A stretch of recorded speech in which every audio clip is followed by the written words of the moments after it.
Ja, ina nei taimi toi whatalo whatu fo ilo tātou. Ainga le tātou e olo fia pe e muli mai le nei whasoa o wōm pa anga au mea mai e whaftai lo tau mafuta mai I taimi umai e tau mawhai atu ai la tātou whasoa. Mai o le so. Ia ua mtua timu ngā lava Wellington tone. Ua whai o le timu ngā le matangi le whatoa o mai lea o ni timu ngā manolosi. Whatasi e lama le matangi I nei si o mātou pitono. Talu mai lava lea whā lea na fia inisi o vaenga o New Zealand. Ia le whatoa ia ele o nia wha ia mea ia o matangi ia le mo I mātua o matangi ele manolosi te le fwoi ai e lau na whataua le mea o le timu le whatoa mo le se timu manolosi fwoi le nei la lanu mai ai mātou lalo nei Wellington. So le e whawhetai ai la le alofa maleanga le lei o le atua ona na pule whasoa malana taita I ngā lofa malana pui ngā malu loo. Malu te ai pēa le soifua male ola. Ia o mai I le nei tūla. Ia whawhelo I toi I tātou atunu. Iau tau pa ia mautou malu sa fo I mwhai ngā Samoa. Ia a mata mai lava I le mata saua se ia pa ia I. Filim pultu una tawilo ai malo. Ia olo tātou atunu a toa lea. Waina marek, wow. Te waina malona mafuta mai, tai.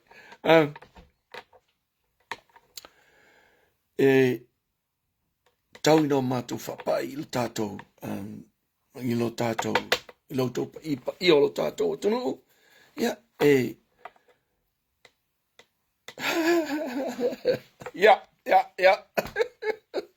And you too, you stay safe too. Alofa I may say silom tua mastoina. Ia mau tau mau lua mo le whanap. Tai lava te waina. So, ole whatalofa la ma le wha tūlima. Ia e whatule I lo tātou atunu. Ta otou pa ia mau malu Samoa o Samoa lava ia ole AVV ole atunu o e mamala. Ta otou pa ia ua wha maene o tailo loto. No atu wha tini o tau sala, a tau no mātou wha pai iai nei leo o iesa mātou wha mtalanga, I na vea lea mao mātou a leo I lo tātou. Vāna no whai, ala wha solo lo tātou maftanga ona, o lo umanatu pea, o lo iai nisi o autou, o lo tau ma whai mai. E fia maua pea wha mtalanga o wha msinonga e tea. Yeah, it's okay. I've got the whole verdict here. Le lunga laptop. No one sent my el tofalva I malai. So, ole tulanga lalena ole la tato talanoa ina inisi mata yam salopena fa mulinga le ole tato talanoa ile verdict le ai se sui fo se ape foi e tātou te malanga ai masawali ele nei tūla. Ole whaasolo pole ula lea tau te tangai mai e. Na oa latu nei o te whaatau. Ioi. Kia lakula, lai ai, kia le o malama. O boi, alo li liu mai o sau whafo. Ai oso mai ka le fingela lo konga mai. I see you on Facebook and YouTube. Ioi, sawa ia le malau ula. Ioi, whapea, ka whiwhi. Ai, e whapea fwoi lesi fwoi la ula, e whapea fwoi. O lai fwoi lai, ele men kua ke ka miki la ko ula. O le mātou whilo inga masi o mātou ai ngaile. Ile mātou wha unga le sa whai. Nai tinao le mato e kalesia pai ole Mana ia yo. Mana ia yo pisigisi lo makua lo konga ia sa fai laloi. Ya ke le lo apole ale me o ke ia o fa ulaya.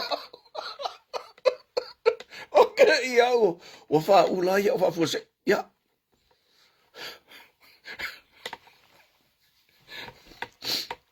So, o le tulanga la na le wa le nga ula fa. I nge ia so ki munga ma le makan. Ai.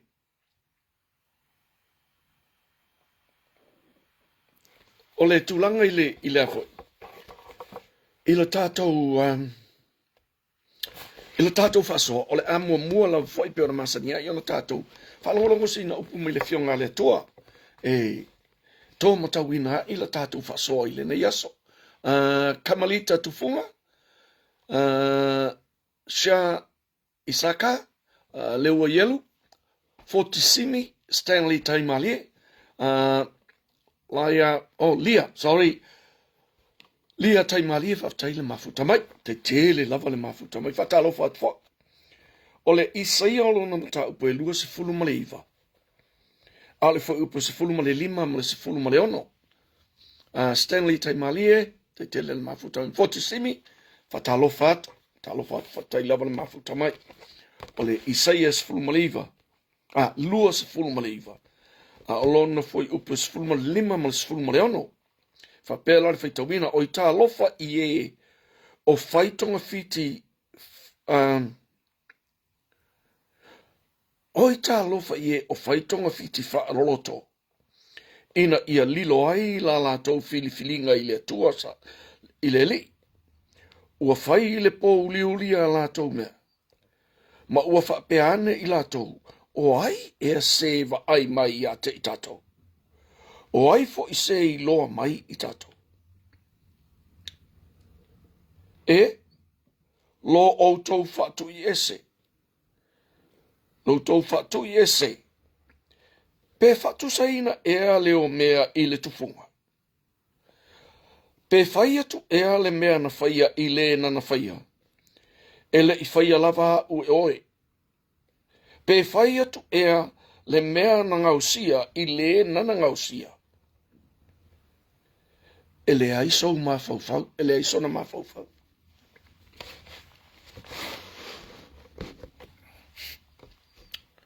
O le tūlanga le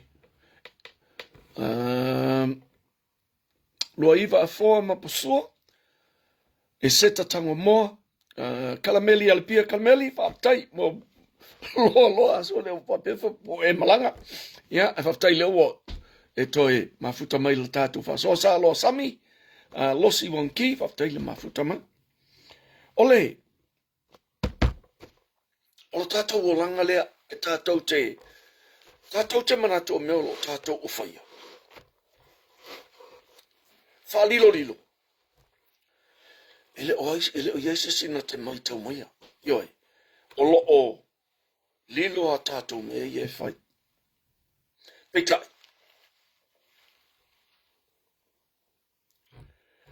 E atile sila whangale atua. Ele ma whai laona tātou.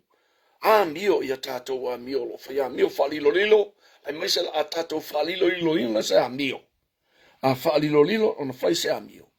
Ele o se mea lelei, ele o se mea mama. Ele o se mea e manuia i lo tangata po seisi tangata. O lona winga o mea e. O mea ele lelei. A ele mawhai lana tātou whalilo ina mai leisi tangata. Ai le mawhai na lilo silfanga le atua. E atilan silfanga pila o nena whai meile whai upules fumale ono. E mawhai e leo mea o na whai atu i le whai mea. Io. E le o le lei lau pal. E whai atu fwoi i le se kanga ngau sia se mea. Ai so ma fawfau. E le mawhai na su e le mea na whaia. Le na o na whaia oia. E le aise loto o leo mea. E usita i leo mea. I ao o le whai ipu o mea. E pei whai lao i tātou mala tātou o langa seti au e lua. Yellow me grey.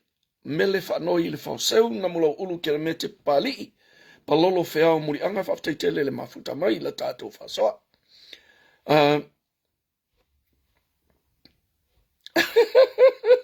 Ia whaftai mele whanoi le whaoseu. Ioi, ke ia wo laki e nge whasoa nge aso. O le aso ki munga ke ia wo laki e nge whasoa. Yeah, tadi sa pa ia, apela mela. Kau, ole tūlanga lala nā o le tātou o langa o le tātou wola. E masani ala, ia tātou, e tātou te whaalilo ina ni mea. E tātou te le manatu, e iloa ai e nisi tangata, o ni mea ua maua e so tātou manuia. E le mawhai ona, ai maise lava la, pe a whapeo le manuia le la a maua i le tūlanga lea. Na maua mai ni awala, le lei, le sa o ma le ami o tonu. E whai lana tātou a mio lea, ma tātou manatu o i lea i amsa si onga ilo maia. Namula ulu kere mete papalii, palolo wheao murianga, mele whanoi le whaoseu, pira le amsam, pala usa waftai le mafuta mai, le atonga unga le tuitonga fuiawa, te ke le lava ilo tau mafuta mai le tātou whaoseu. E whapea la ona o tātou. Manatu tātou, o mea o tātou whaia ma tātou manuia, o tātou manuia, le maua. Ele oiloa mai e isi tangata. Absolutely. Ele mawhaina iloa mai e isi tangata. Mea ia tātou te whaia. Pita. Really? Tātou te mtua i oe ma le mautinoa. Ele o si le sila le li ia tātou mea ia whai. O le mea lala ngai, pei on moli maule, le perfecto Isaia. A tātou whaia, a tātou wa mio, i tātou wa mio i le amio, e manuia i nisi tangata. Ioi, i tātou whaia le amio e tau le leia, e le ngata i le tau le leia i o tātou le vāma o tātou soa tangata. Ai ia manuia i nisi tangata. So ia tātou te whaia le mea lea ole, manatu i fo lava le tangata ia te ia. Peila ona ta ua mai le tangata manatu whaapito. Manatu i fo lava le tangata ia te ia, malona manuia. Ai au tātou whaia me le ni a tātou ngā luenga ma mea tātou te manatu ai. Mō le manuia o nisi o uso a tangata, pe po le manuia lau tele. O le mela ngā e ta au te iloa. E whina ngalo ilo tātou o tua i mea tātou te whaia. Whaingo fia ia. Whaingo fia ia.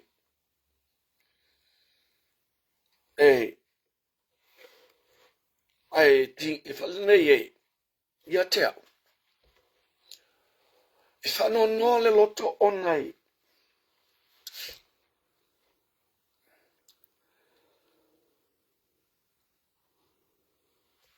O le tūlanga leo iai nei lo tātou o tunu. Ua, tusi le lima. Wale ai masa tangata e nofo i lalo, ma fau ane. Papia soli, pia e se sela o mele fai, pia e wha maua lunga tele la o whamtalanga le fai, pia e leanga la o mele fai. Ioi, wale e fesili ifo. Ioi, wale e fesili ane. Ia walu le ako. Ia e mai se ia la, le mea le tupu nei lo tātou atunu.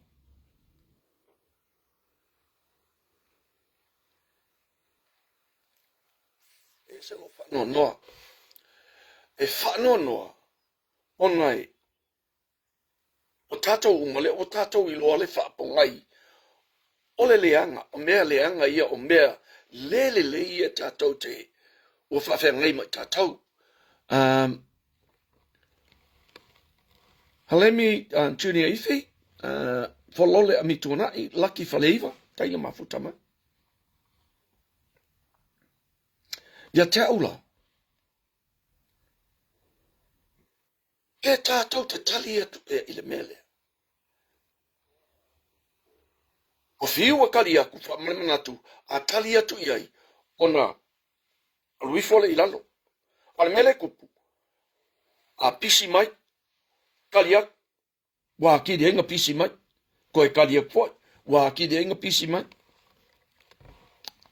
Ia te aula, la sisi whainga tawana tātou whai.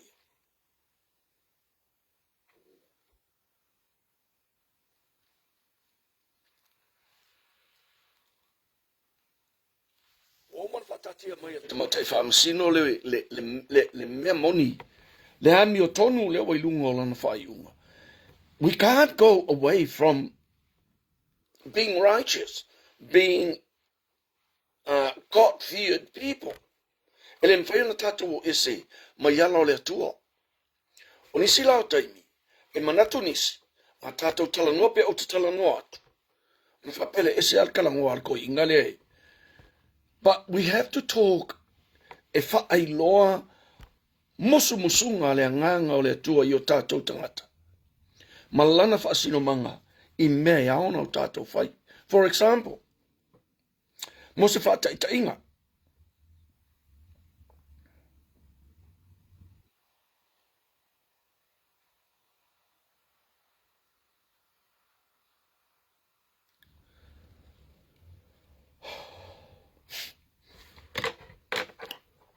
Ua, e o mai le so. O lo o iai soifua ua ma i mau Samoa. Na ma i mau soifua ia ona o ngā ioi ngā nisi tangata. Ana, we kala whai se o thing. Yeah. Talo whai. Yeah, o e whai ngaluenga. So. O le ulanga maua mai i le mola mā kou.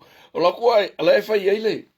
Ke le ilopo a mea, ala ula konga ala e whai e, ala ola maua mai la ula.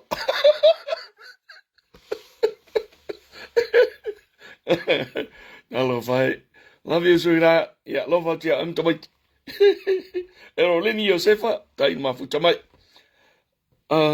So, ia te aula, o mea ia tātou te whaia. Ua tele mau soifua e ma i mau Samoa. Ai le ai mani mea o tātou whaalongo atu. Whapela a mela o mea i o lesu e mai. Po ua iai se, po ua iai ni whainga e sa ili ai ia le mafua anga o le mali liu o le ma i mau o soifua ia. E nei ma se mea e tasi. O le tasi le fo i vaenga. E matua iloa ai. Le matua wha le tonu o le tātou matanga luenga o leo. Solomona a jai.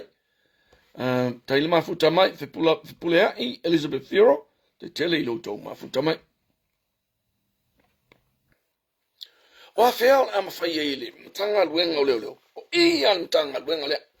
Oa whea o le ama whai e le matanga luenga o leo. O na whai ni whainga e toi whaafoi ai le tali tonunga o le atunu u. Na whaapea i le tunu u.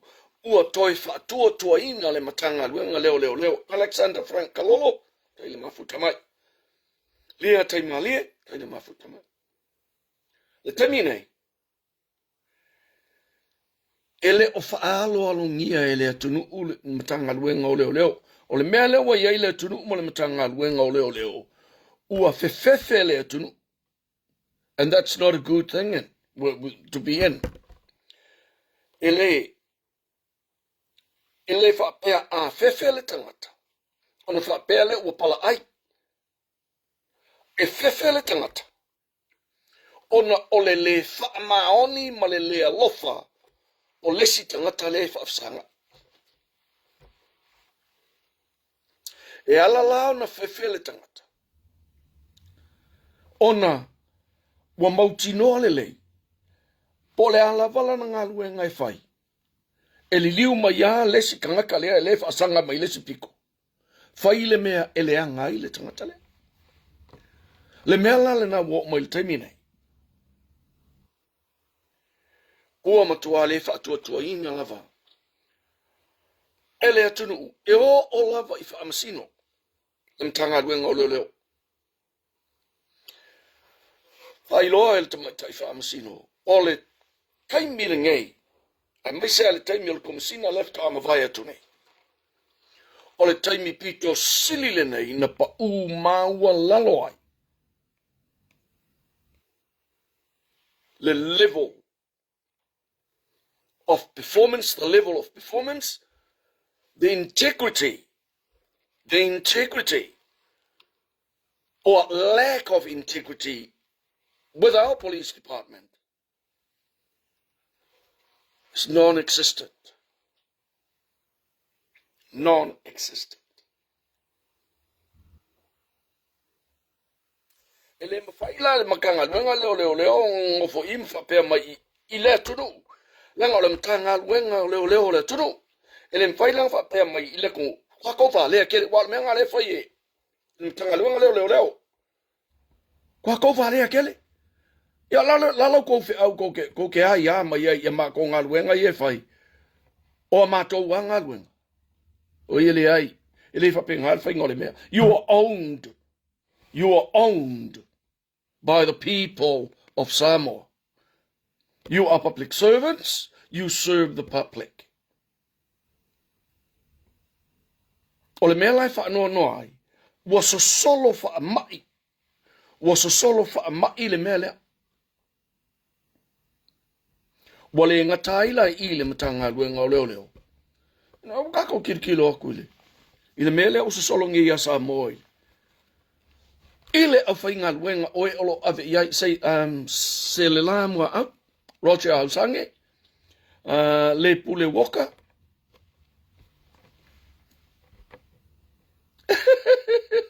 Roger Hausange. O le mela na. E a whaile nei e. E whainga luenga tangata. Ma whai tonga fiti. Male manatu. Kako kele oiloa, yes, a tonu ole lilo ya I tātou, a sila whangātia le tua. E le mawhaina lilo. A wala le popole I le iloa al kangaka. A ie popole le iloa ale silisilies. I le silifia le tua. Wala ngai le se mea lilo I lalo le la e le whaalia. E le aifo I se mea fau I lalo le la. Ia lo tala noa atu la na I le nei tula I lo tātou. I lo tātou atu. Tala noa atu la na I mea le leo tupu nei I lo tātou atu. Tu sa ila o. Mei e tupu mai Samoa. E ave iai le wha mua I tātou tala noa nga uma. Ioi. Ala e wha se el tātou tala noa nga. Na o tā ua soifua I o I mau Samoa. E au noa ma se suenga. O le au toi afe mai ai I le interview o le fionga o le tofai le li o le tu, le tofa la vea li o, fatau malama. O le au toi afe mai ai I lana interview le na fai. Mana tā ua o le mea le o pikosil ele tei. Ta ua e li o tu langa le whamai le whamtalanga li. O le makuako, ke leo kangaka, e mesi o singia, leo singia. O le makuako, e mafuli I le au le fia I longa koe, fo I aku I kongo ngā luenga, leo singia le I Samoa. Whamai le whamtalanga li. Ia, e o ala I se mea ai, e o se vaingu, e mkua whae keke ai, walanga e, yo, ele I uma mai lale fa mtalanga ali, o alfa umanga lai fa pia. E o ai se mea ai. E o se fai e inu, e la kuia au mai kongi o. Yonga, e ai a ile malaya. O lona winga, ua ta ua ele to fa, a lia fa tau malama le melea, ona na tupu I te tonu o le matanga luenga o leo, ma o tupu I tonu o le matanga luenga o leo, o wha onga ngā isi leo.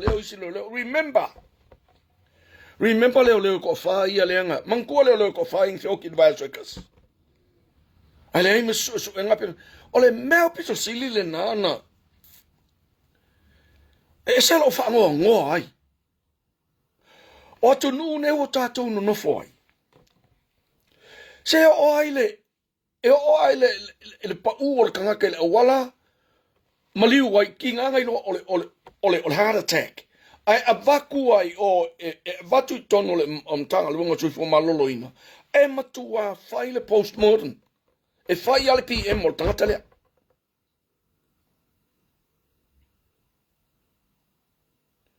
Tole, ase mea ka kou Samoa. Mali liu leo ia tofa. Le ai mangi fōlingo ngi mai le amtanga. Le ai ni fōlingo whapenga whale tonu. Tole ngang mali liu waka kang. Le ai mani suenga. Po le hale mafu anga o le mali liu o leo ia. Whafonga lai le mea leina ona te lele whale tonu o le mali liu o leo ia. O le mea mua e te tau ana iai ise whai ngai lo. Po os ko mesina ma le tai o le matanga luenga o leo. Losi Wonki, Peter Lemsem, ia whataile mafuta mai, Fred and Fialiuki Apulu. So sa mea lai whai e tatau I le matanga luenga o leo. Po le matanga luenga fo I o le soifua maloloina. Ona su e le mafua anga. Na mali li wai leo I e tofa. Whape ko lima, yeah, it might be 4 or 5. Wa le maua le numero sa. Tofa to lima. I le vai aso e tasi. Ai le ai mani su enga na whaia. Po le ane mafua anga na mali li wai lea. Mali liu for say any loss of life without any obvious causes. E tatau ona ia ile suenga po lale me ngalenga ma, lale me ngalenga oki. For one, e ala na tatau ona sue. La ngalela ko fale o leo ia fio. Na kaula ga sue. Ele matanga luenga o leo, mole matanga luenga o se fo malolo ina. Ngai kei o mali liu leo ia, a se fa mai, o se virus. Yoi, e a fa inga, I kusala pe mali liu, a faila o mali liu.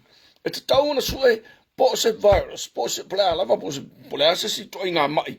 E ono maua, I se si fo I pandemic, po se epidemic. O le ai. E le whapenga si mea Samoa. O inga le pauale mea o fioki e kongi lano. Sa tatau na whaise suenga I tino mali liu o leo nei. Tau ese au elua, te tele le mafuta mai.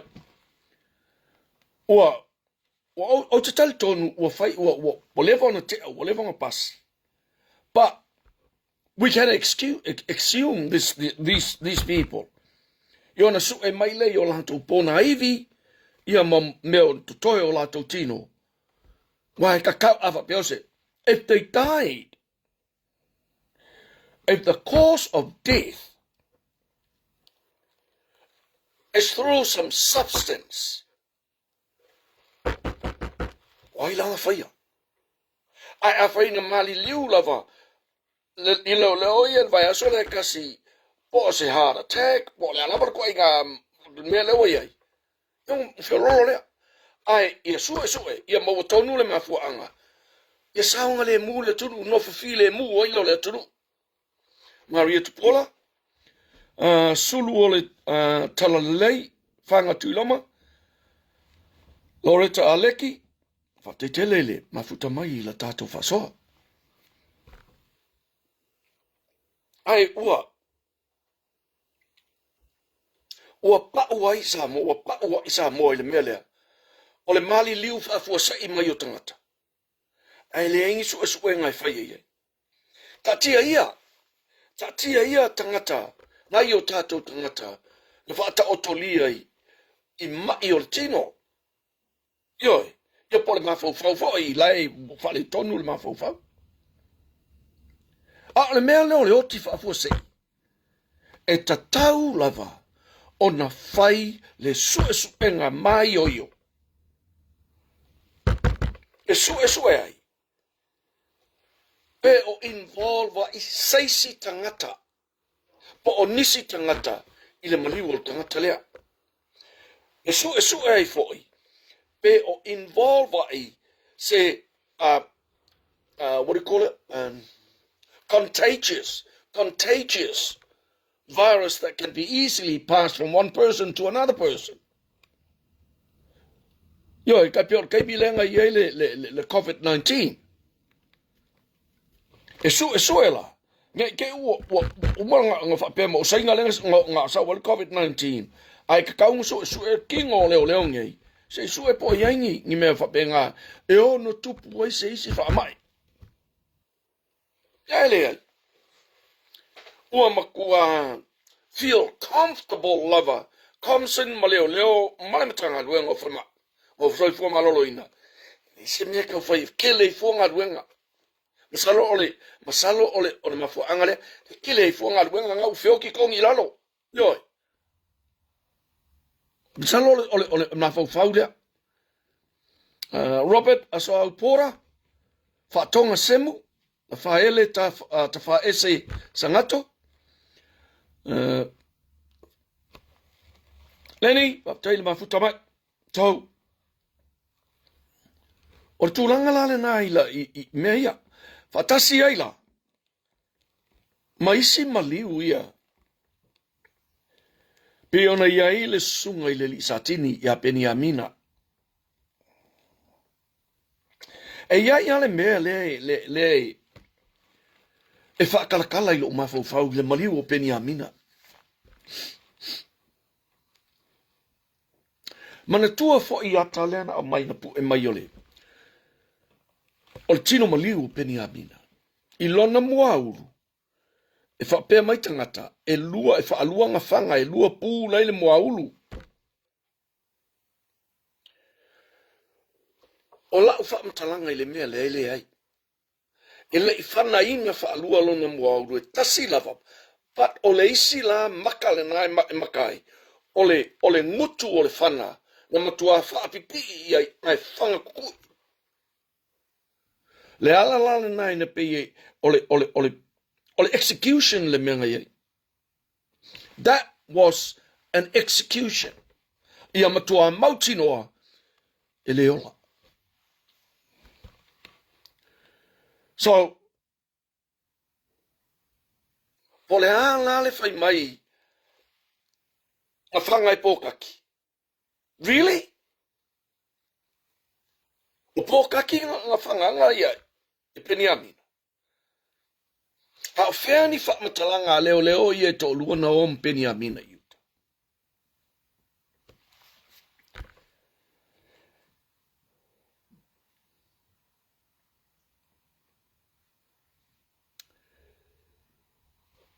O le mea tōnu alea, le case leo Beniamina, o kakaunga koso mai longo i kukongu.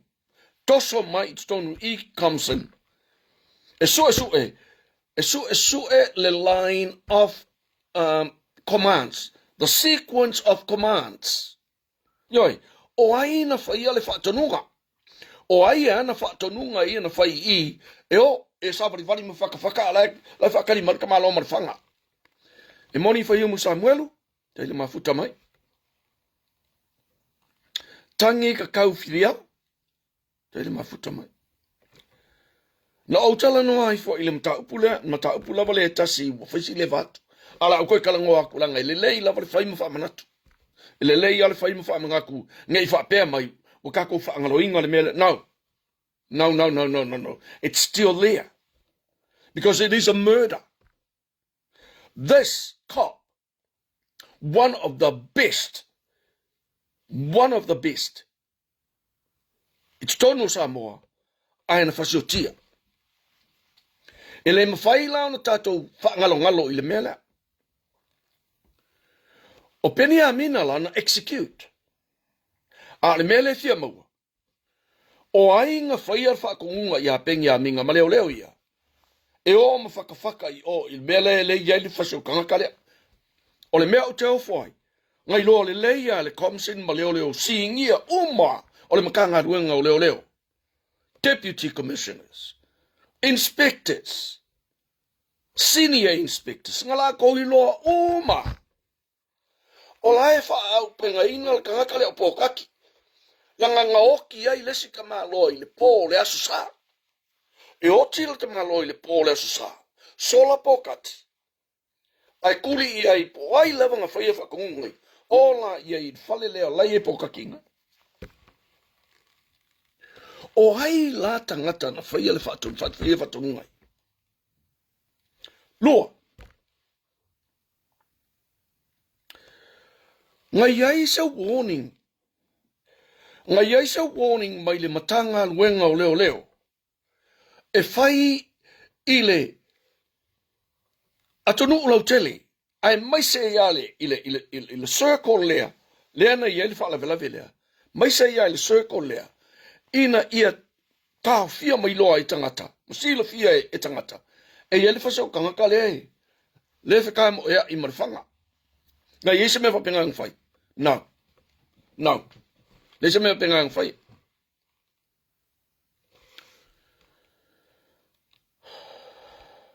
Pele fua papa. Wow. Okay. Well, keep on talking, Pele from Mole. If you were there at that time, what did you see anything, or did you hear anything happening with the police and, anybody that was involved? Zimi taimai, taile mafuta mai. Tilo mai silipi tole a fokalati, taile mafuta mai. Le ala le mea ngā lai ngā le warning ngā le atunu. Mamalu marpa i o le tunu e whaasila atu o lo o iai se tangata whaau penga ina o lea o lo o i whai elsu esu enga leo leo mai i le taimi nei o lo o whea lua i malela au malosi wha mole mole aua ne i whaala talata i eisa isi pe ava ai li poti mai le ofisa o leo leo me koe ngā mewa penga ma wha pea i marwha amtalanga. I le taimi nei, e to tasi le mo fasi o tia, e le o lo wha au pengaina. Silfia le tunu, wha ai loa i le tunu ule me le tupu. E le ima se mea. Ngā le pau wana mea langa whai, oe, wa ai lai uka, le whale lai uka. O le tala la le na tātou maua. O le tala na tātou maua. A vei tu vai whale. Na toi fwoi mai peni a mina ma leo leo ia, eo aku. Ele o iai po kaki, whale lengo ngā whasingo e o iai. O na whaile i o le whatonunga. Ola e koe oi malo loi oi. Oe koe oi malo loi oi. I whaleolo. A whale tasi o na utoutoi o maila. Koe o i e whale le. Le ai ma se whaapea. Malo lo lola auto. Leo o umar fail tau ngā luenga. A lea la o atu lola iai le arm squat. Ioi. Le lako whaau penga inga ia. Le whaau penga pe au e su e mo meo methamphetamine. Aina whaatala noa mai Comson. Se wha longo i pe pelore. E se le. E se le ke leo le wha le kongo kom singa le ngai. Whaatala noa mai, whai mailana whaamtalanga. E whai ngata iana a mai se whaatanganga mai le mingiska. Le mingiska o leo leo. Po o le lo ia sili. E whaakali iai misalo po e pe a whaaso. A whaaso e whaakali ai. Le au mai o se whaakongunga. E whaau penga inga leo leo leo su e mai kanga kalea.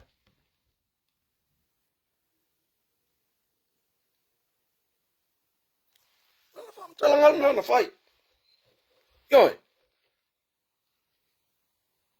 A failanga o ia po kaki ma leo leo ia ko lua. Iuka i o il benga yele fale. Fo i mai ele ai fa fonga sa mo ile sequence o mea ia. Fo I mai avele tala I o ele ai ele sisi o iai. Fai ele wha mtalanga. O lala I oi. Malolo I afale tasi. Afale tasi ni tauto I ole yas. Wa ova haku male afale aso le mea lea. Le mea ngai e kupu mai le wha lave I le kai ao. E kau I le afale kasi. E le ka kaulanga koe o leo ia ele o wha au penga ina. Wa leva I le vālea o le kaimi lea male afale kasi. Wa lava te le taimi lea. E whai ai, e whai loa ai pack and save. Po o le lo ia sili lea kaimi. E a mai le whaatanganga e o ai leo wha au penga ina. E su e mai pokaki. Maramlama mai le tunu I le tau wha. Le kau wha. Wha whiko ai a kunga wha ngifo. Ulu wāo au nei mose. Tei le mafuta mai. Fe pule I Elizabeth Farrell. Pele fu papa. Tei le mafuta mai. Na tuli mua e ore kai au. O mai ele maua. Ola I oi whale olo malolo I awhalore kasi nko koe olea. Taimi lea. E kau le awhalore kasi. E ofa haku ma le kolu I kula lea. Ioi. A whikala I le kaimi lea. Leang le kaimi nga whaier whakongunga ia. Peni a mina ma leo yo. Yo. I le onga lenga oi mua. A whikala I le kaimi lea nga whaier whakongunga mua. Ma le awhalore kasi. E ofa haku ma le awhaso le mea lea. Le vā lea. E te tau ana fo I mai. Pengi a minga ma. Ma leo I e korua. Ua uma ona whaanga solo. Ua mai ona whaanga solo. Le tāpena ina o le arm squat a leo. E o su e mai pokaki. I le aso lea. Lare mea len tato maua. O le whaingai on whaanga le arm squat lea leo langa e kaungu. Nga a whaso mai e whakanganga mai o e umir kei mi whakali e o mai e whakanganga. Ioi, Iulai manutulu ia, manutuli la, sorry, tili la vea, a ia wā malai silia, whaftai tele le mafuta mai. O le tūlanga la lea. So e ka ngaka nga whaia whakongunga ia. So e tangata nga whaia whaatonunga ia. E maua lo ka ngaka ngi. E maua lo le kangaka ngai whai whakongunga ngai. Whai ngō whielo. Ona maua le mafua angole. Maliu o peni a mina. E maua lo kangaka ia nga whaia whakongunga ia. Ma le mafua angana nai on lato. Whaia whatonunga ia. Maua lo ma le mafua angana laina execute peni a mina. Ioi. Ai awani ngalo I lo tātou atunu. O peni a mina. Pau leo le satini, pau leo le leo I Samoa. Ua lata ona maua. Ona tusi I le mea leo le pathologist. Le koe ngā leo la lea laku kilo I mo meo kankaoki. I tino oe maliliu. E mautino foi. Ole sunga ia peni a mina. Ole tasile na komisina o leo I lulumana. Yo. E a ole fua pengi a minga ila au komisinga lango ia ma komising lenga I pa inga lenke agni. E ata mai tele peni a mina. Misa Falolo. Falupolu, Josefina, Brewster, Nua. Aleluia. Taile mafuta mai. So, whaatoanga I oila. Se whanonga whawhongala samo. Whaatoanga I oile arm squat a leo. Inga wa mai le kala woki peni a minga. Whakaanga I oia kua I leo ole arm squat leo. Sei vai le makau kio ngeme. Langa I lo le mai la vai kaya o lai the person that they were after he's armed. Ai yailo talitonunga o mautulo talitonunga ele o pokati na fao ina le maliu ya peni amina. Bo yailo talitonunga ele o pokati na fao ina le manua ya peni amina. Se ngali ifu fatu kwa isiaki Helen Alo ulunga ono Te ile mafuta mai.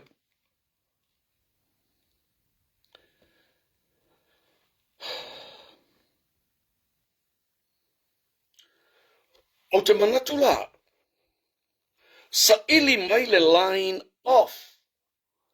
The sequence of decision making, mai lava ile amatanga, ina ufa pe mai. Wa yari kangaka la woki, mga fanga les kangaka, awa sola les kangaka. Au mai la le laina, au mai le whamaumaunga i o whatonunga i whaelongavinga, ele maua fo i wala ngai, ele aingi notes, le aingi running sheets, o le mea lava le kasi. E o aku fo i le mea lape o i le aingi whamaumaunga. Vaya setu, Mikaele no numalo, kia asu, tele le mafuta mai. O le matanga luenga leo le mea le iengei. Masalo e o seisi au ngā tupulanga pe toi luani au ngā tupulanga iluma. Whato ao tātou maua leo se matanga luenga o leo e ono whatua tua ina.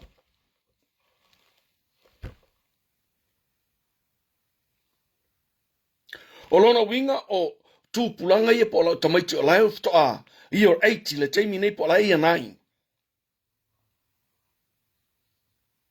Wa o leo uma ia leo mai ilunga di kaimiringei ua makua pisi-pisia i le corruption, le corrupta i le matanga luenga o leo. Le fai kau whakarikari ngei, po le ale mea o le awhai i leo ia ko lua le hei.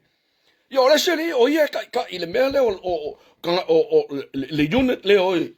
So e mai ka ngakala hei whalau. Ia mea i o whalau whasai. Ngā ka ia i le seri le. A o ia ngā ngofo malongo ka ngakala hei whalau whasai nga. Le la alwakur su enga mai le radio o ko. A o ia ka. Sei vai ele makau kia me i kukupu. Tūna mawhono ese, ale luaria, a vei tu vai fale, tili la vea. Kangaka nge wa kakau longa kongi whare pui pui, au nge whai ingi whanu singonga mani. Wam ave kongi whare pui pui.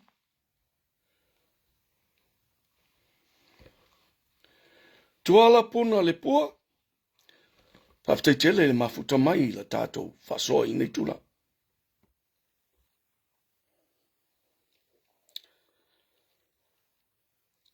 E matautia le mea le tupu. Tasi le mata upu. Ua tatau ona whaamua mua. Ave iale priority i lona suaina. Whatasi ai. Male soifua o leo ia e tofa. Na mali liu i le vaiaso e tasi. Ai le aimes. Soma i wha malu le malo.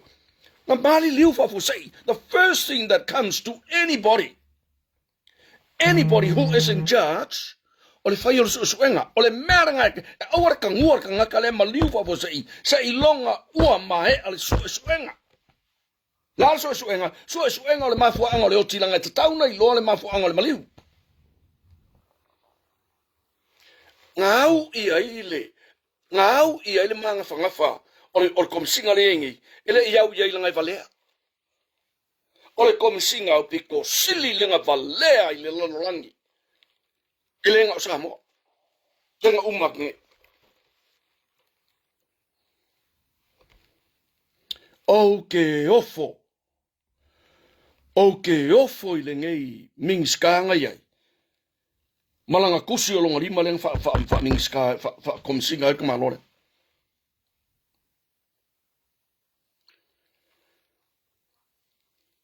E mali liu leo fa fuasei. Le ai ma se suenga. I le mafua anga o le mali liu o leo.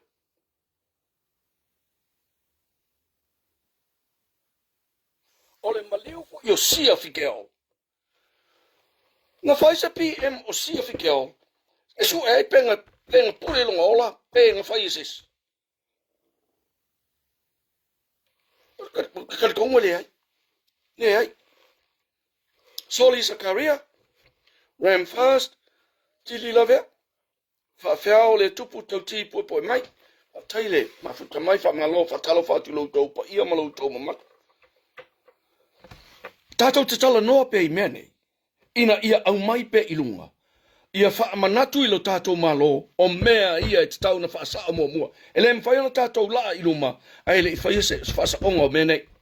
Ala pati a jauka, kalimeli ala pia, taile mafuta mai.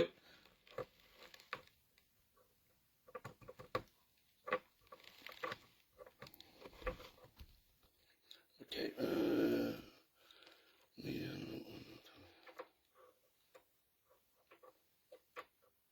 okay, sinapi whaui, wheta tui malatu, whautaile mafuta mai.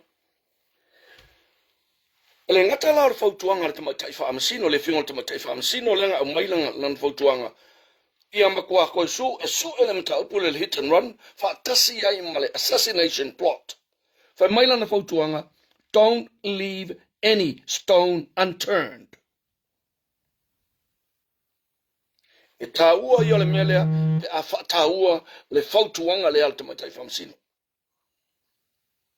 e fa pe na fo ila se langona ile mata upule ile maula soifu peni amina fa atasi ai manai malu le malo to faria na mali liu fa fosei ole me piko silin ngan ka ua mali liu fa fosei ai le ai ma se su enga na fa ai pole ale ma fu anga ola to maliu na lai na mali liu fa fosei Lucia Mika Frank Tete oh vavi ke ngalu lunga me Roya Chong sa kola faele lia tai malia tau maloto malo fa taile mafuta mai le tatu faso ia te o mea nei te tau ona tatu tilo iai a wani o tatu mingo iluma ka ko koyo kasi ai kona to step backwards and then let's start from 2021 ko amaka mai lu oru kasi ka ko koy kilo lu oru kasi makako amaka mai lon men tupu lu oru tasi lu oru tolu lu fa lu lima malto sangal nei le anga le ai masesi nga kea ile lu oru tasi o mai lu oru lima e le ai masesi o le paia inga lena iai talu ai nei na kea i mea ia. O le whaalawelawe, e le mawhai ele fionga i lauli ele mali e toa. Ma e na lango i a te ia, o na whaia se lato ngai o inga. Ona, le sa ango whakawhalilo o makua lea maanga, whainga a inga ia le, yoi, maanga connections isa ia. Pasi en ko katoma, ma lol ma futa mai lau sunga le kopo. Ia le na, sa ila, pauanga le me whai e a foile nei ere matua su e po le ale po feme o yenge me Teresa wai a fok ha te telele le mafuta mai le tato faso famani atu le tau sapati le fai unga le vaiaso e le sunga le li kopo alofa tele atu i a te utou uma yo tato ainga uma yuta ia mai sia le kalesia mal taile mafuta mai taina 40 o le tūlanga lale nā, o lata o lo ule nā mawhau. E le mawhaina tātou, sāwa vali lunga o mea pio ia. Ma ka pe lai kako, pungi kako, maka kako, whakangale i loa sāwa vali ia. Nau, a tātou whaia le melenga, e le i ufo i se le lei. Kako o mai kasia i kua i lua orua kasi. O le hit and run o tu au, assassination plot, o le mali liu o leo i e tofa, o le maliu fasio o le sunga i la lisa tini a peni amina, o le maliu o tailase. Phoebe se wala, tu pou mo hiofo, lau mau manua, pap te tele le mafuta mai, te tele lava. Thank you, thanks for joining in our program. Pap tai, oh, manuia le whainga malanga lau sunga le li e kopo. San Francisco la alu ka malo i Samoa. I whaftai, ya. Familia le tua le whainga malanga, leo le tua ile. Lo la toi le ea ma lo la toi le ala. Lo sunga le kopo ia man whaltua ma le no whaalo. Le ati i ata pi moe, Becca Schultz, se le la mua au whaaftai le mafuta mai la tātou whasoa. O mea umalaia, e te tau ona sue. A mawhai ona toi me ila ikiki aku fo ila I kua aku la ikiki. Ina kanakale ang ofa makale ulo le po ai alu koe avi ofa apele skenge mai. Ina wha masingonga o whangua masuafa ai wa umanga proven guilty. Ina wha masinonga. A mawhainga koe me I kua ni mea ngā pingi kua. Pingi kua koe mai lalanga mai lunga mea ngā langa e le tatau ona sa vali sa oloto se tangata soli tūla fono e au noa ma le tali I ona molianga. Ma ana mea leanga na whai. Lili se misi, taulua le atinganga, ti la mus telesefo, zai tau le alofa tailo tau mafuta mai la tātou whasoa. Kele ngai mo mea, yoi. Mwhailo lang kako fia tau soa, taile mafuta mai. Mwhailo lang na tātou, so ea mea ia. Let's have a clear conscience. Kako mingoilo le iluma, wa umana whaila tātou ngā luenga, ia sa ili le mea ami o tonu, ma le mea moni. A whaia e su e aku, o le mea lea le iai, o tātou wha maunia. Kalala Venus, tuwe se awilua, talo vai uso, e wafti tele lava, ma lole. Le mafuta mai la tātou whasoa. Yeah. Okay. I'll try so. Soy Monroe. Ma, taile mafuta mai. So, yeah. Ole tulanga la leo lo fotua mai foi la leo so ya tau ese awilua. E mafai onga o koi whalongolongo I kako. Yoi. Koi whalongolongo I. Ia ona ole mea lau ke whaia. E le whaia la sa ukusi I leo. O te alu o te tala noa I le mātou parliamentarian. O le walanga ngia mākou. O ke alu la o te tala noa I le ngaka le mākou MP from our constituency. O le tala noa iai. O le lo ia. E au maisa na fautuanga. Po le ale meo e mwhaiong au whaia. Mo maliu la ia lele isu I Samoa. So, o te alu te tala noa o lona ingoa Chris Bishop. So, te alu la tala noa iai. Se au maisa na fautuanga. Ma au whaasino mai le au wala o le mea e te tau na whai. Ile tūlanga o mea ia. Me whapea. Pa e sa o le leile fautuanga. Le uso ia tau ese au ilua. Ave I leo ia I New Zealand. Talking about the New Zealand police department. O lea ua tātou whaalongo nei, ua umana au mai le avea ia po o le whailoa fwoi le sunga, le fionga le li pale mia, o le watu leo mai New Zealand. Po ua otu la leo, physically, ua otu New Zealand pele ai, a ua tātou te popole, Samoa, e se ale whainga o ngā luenga leo New Zealand. E se mai Samoa. E matua au ili le whainga o leo. Ngā luenga leo I New Zealand. O le tūlanga leo o manatua I masalo. A whaile I o atu I Samoa le teimil nei. O lea ua whaile lato cyber forensic. Lea ua whaile cyber forensic. A leo I New Zealand. O lona winga la whaamtalanga. O lea ua su e inei. La ngā maua mai angu me lor fongi e Samuelu lenga ave ia Ikenkau. Lenga por fongi foi lenga ave ia Yeremia. Ngā maua mai angu me lor fongi ngā. Sa ili e kama ia.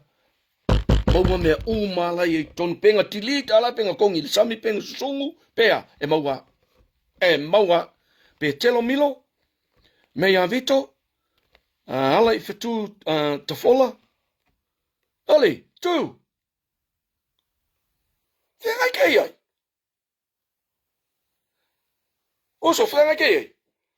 Alo whai se us. Alo whai se us. Kalangoa mai. O le tūlanga lea. il mele o leo ye nei New Zealand o leo wa mai uma ele information ako man ko le nga ku ye lo ye cases ye tolu e correlate la e communicate uma ya kaka ia nga mo mai lo information manga mia ele leo in New Zealand ele ka wa ku Samoa e fai yengi mong forensic yo e mafai anga fai in New Zealand la ko forensic ona watu lo lea malalato su enga lea onga match up lo lea ile physical evidence malis eyewitness evidence a Samuelu e fua i mea nga iai male mea nga kuwai male mea nga saur ka vale whekaha iso loe ka vale ai so ai mku au e o otu a fai lea wa umanga longo mai leo inge New Zealand la la ufa nga solo nga luenga leo yoi o ngā luanga la leo inei New Zealand e wha mau uma mea uma. Yo. E le peila o si mea ka kou lenga i Samoa. Le aingi notebooks, le aingi ni running sheet, le aingi records, le aingi whaila, le aingi documentations. Makau kia. Makau kia. Polonga leo pena unasa, ki unga pauna, i Salei von Smith, ala I fetu to ano fai ngai ke o kilangi o sole ya meli mai message mai private message mai au yang mo meri ko le se ka kango va vasa semleng polonga le pena unasa fa te tele le mafuta mai le tato fa so Ole tulanga la lena ile I mena I me yo o tatou leo ia la avatu ele kuri fo inga ko kele pe ko lua pe ko kolu leo ia la awaku sa mo fale so engale e siria ku le e siria ku la nga luenga leo ia ko lua pe ko kolu inga luenga mkanga luenga leo a ko sa mo as simple as that as simple as that.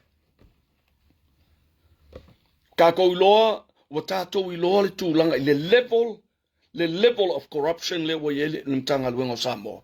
Tanga luenga leo Samoa. E le koe whakoko inga sesi. Lese, kalo whaise, uso. Mai oi male ainga. Alofa atu. Manuia le sauni atu sa pati tai au. Kalo whai. Ya, welese yang yen. O siuso le yei lona halo fo I leo.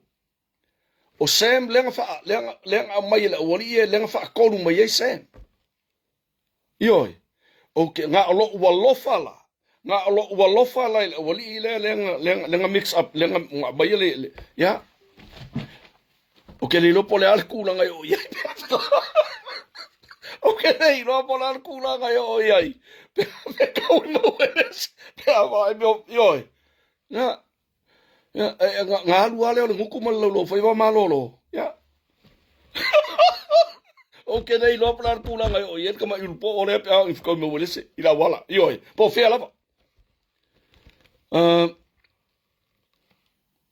absolutely tili la ver ya lo fa tu lese lo fa manuel ne yaso yemol sauni tu sa patitaya rose to pola kunga pauna Whaptitele le mafuta mai, pengi te vanga whaptitele I luto mafuta mai. So, onai mata upula nana ufia tala noai. Toi manatu nai mata upuia. Ele lei ala tato pisa ai pea. Ia aua ne ingalo. Aua ni o tato whaangaloina nai malu le malo na ma I maua lato soifua a whea ngai mo lato tiute. Ai mai se aila. Ole atali ia tailase tovale en man bo vai nga lu kunun me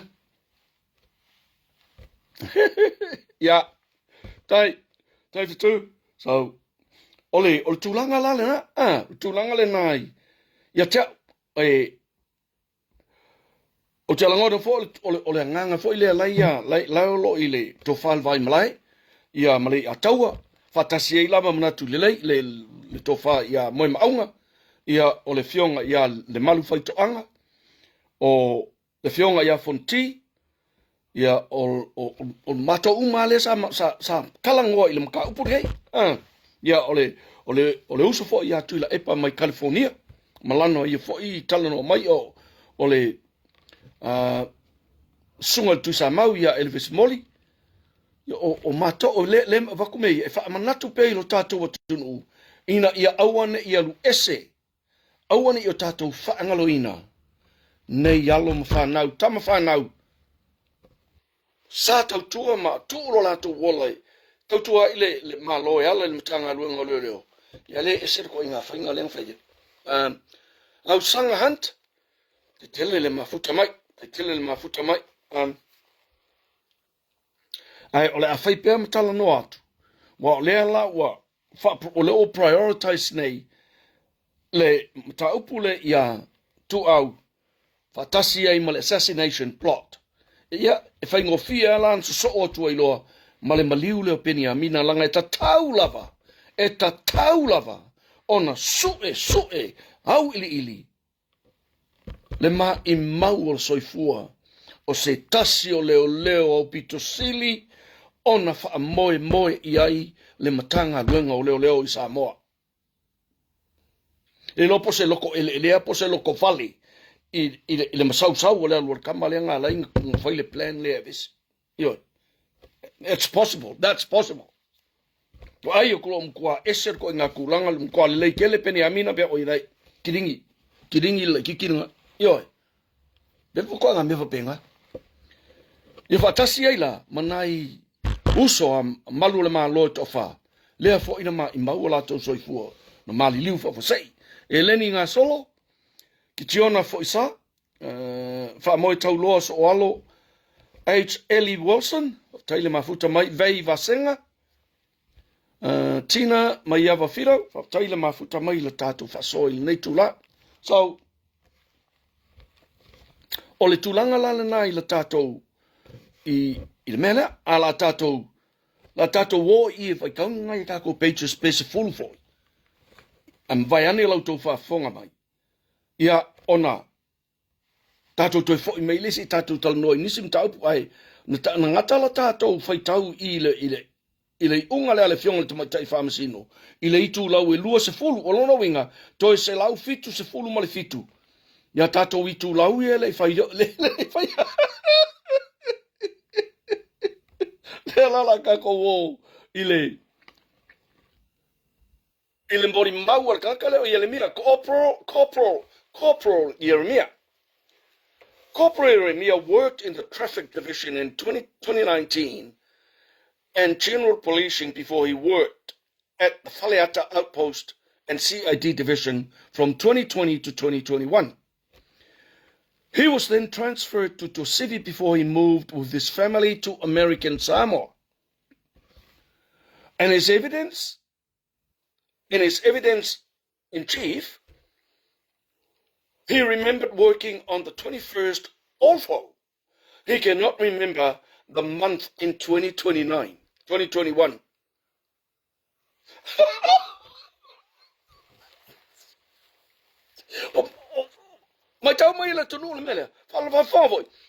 In his evidence in chief, he remembers working on the 21st, although he cannot remember the month in 2021.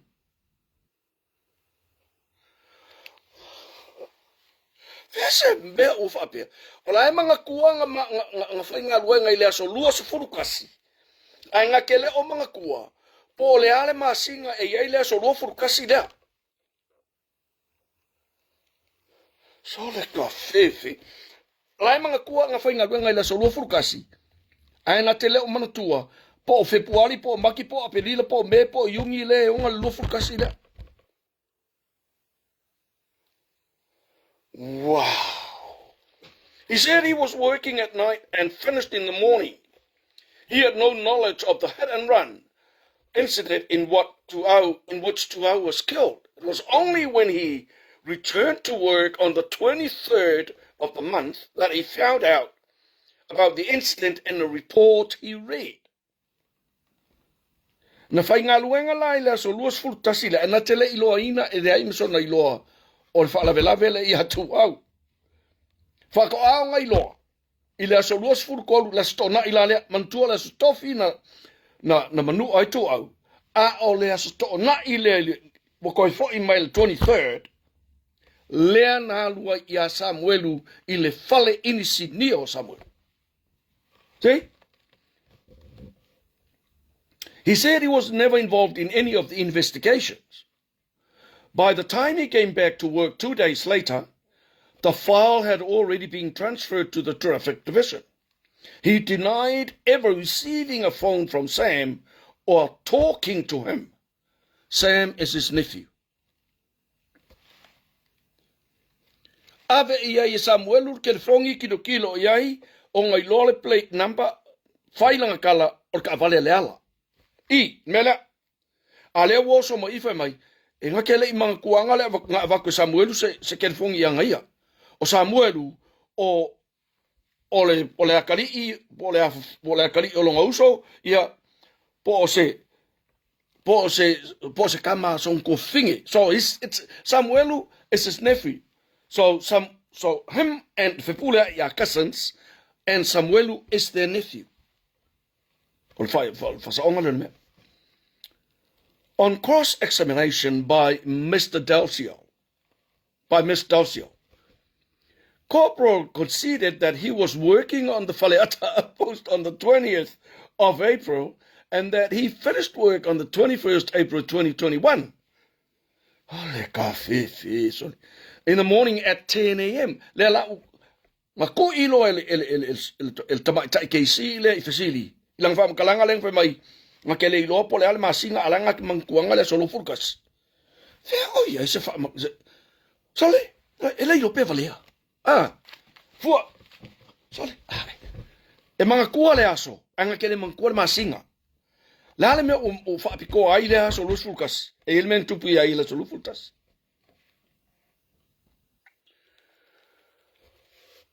He persistently refused to admit that he had any knowledge of the hit and run incident, although he was working at the Faleata outpost from the 20th April to the 21st of April 2021. Malatua mai Samoa, o I, lea la wa clash ai loa, ma le whaamatala isi leo i na whai mua. Malatua mai, whaamatala isi leo i na whai mua. Ele I whai ngā luenga I ele mia I le pō leo le luas futasi. I le tu poil fala blave ale fa mai I na fai ngā luenga I le so luas fulu ma le so luas futasi I le Faleata outpost. A clash. He said he doesn't know who else was working. He does not know who else was not working at this time. This became his automated response to the numerous questions asked by counsel regarding his admission that he was working on the night of the 20th of April and the morning of the 21st of April, 2021 at the Faleata outpost. Nga maua ele lo ia nga whai ngā luenga I le pōle na tup mangko whai lang whaamkalanga lang whai mua. Nga ke le iloanga. Nga ke ele I whaalongo mua I le lavea I le whaalavelave lang kupu yaku au. Ai nga ke mangakua nga whai ngā luenga I le aso luas furukasi. Ai nga ke le o mangko po le ale masinga I le aso luas furukasi le. Ko iku ia ele lo ia I fesili. Le ala o whai mai. Nga ke mga kua nga whai ngā luenga le so luas fulu mo le so luas fulu kasi o apelila lea na tupu ai le whaalavelave. Ai nga ke le mga kua po ai isi leo ia nga la ko whai ngā luenga. Hole lei lo la pe mo o dementia. Le la pe dementia le leo lea. Le mai o kanga ka mako kua ale wamba wai leo lea. Fe sole. Se vai la le level, ko inga level le ye leo nge Samoa. Ele ngata le corrupt. Pepelo le fa maungi a le valea. Le au oka tupola. Evelyn Tufunga Alleluia.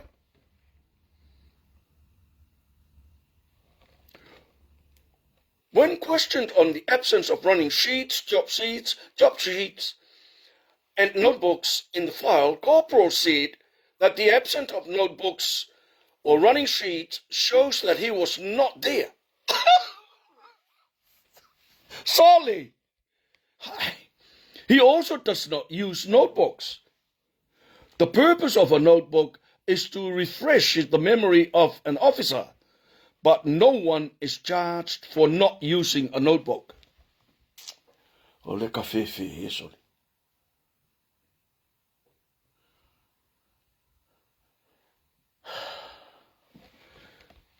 Ko ila leo le ai yung notebooks mangi running sheets. Ale fa lawo ko liliwa I malang fam kalang. A fa ila ole le ai yo sa notebook le ai sa running sheet. Ono ngawinga o fa maungi ka ngau kele ia I pole.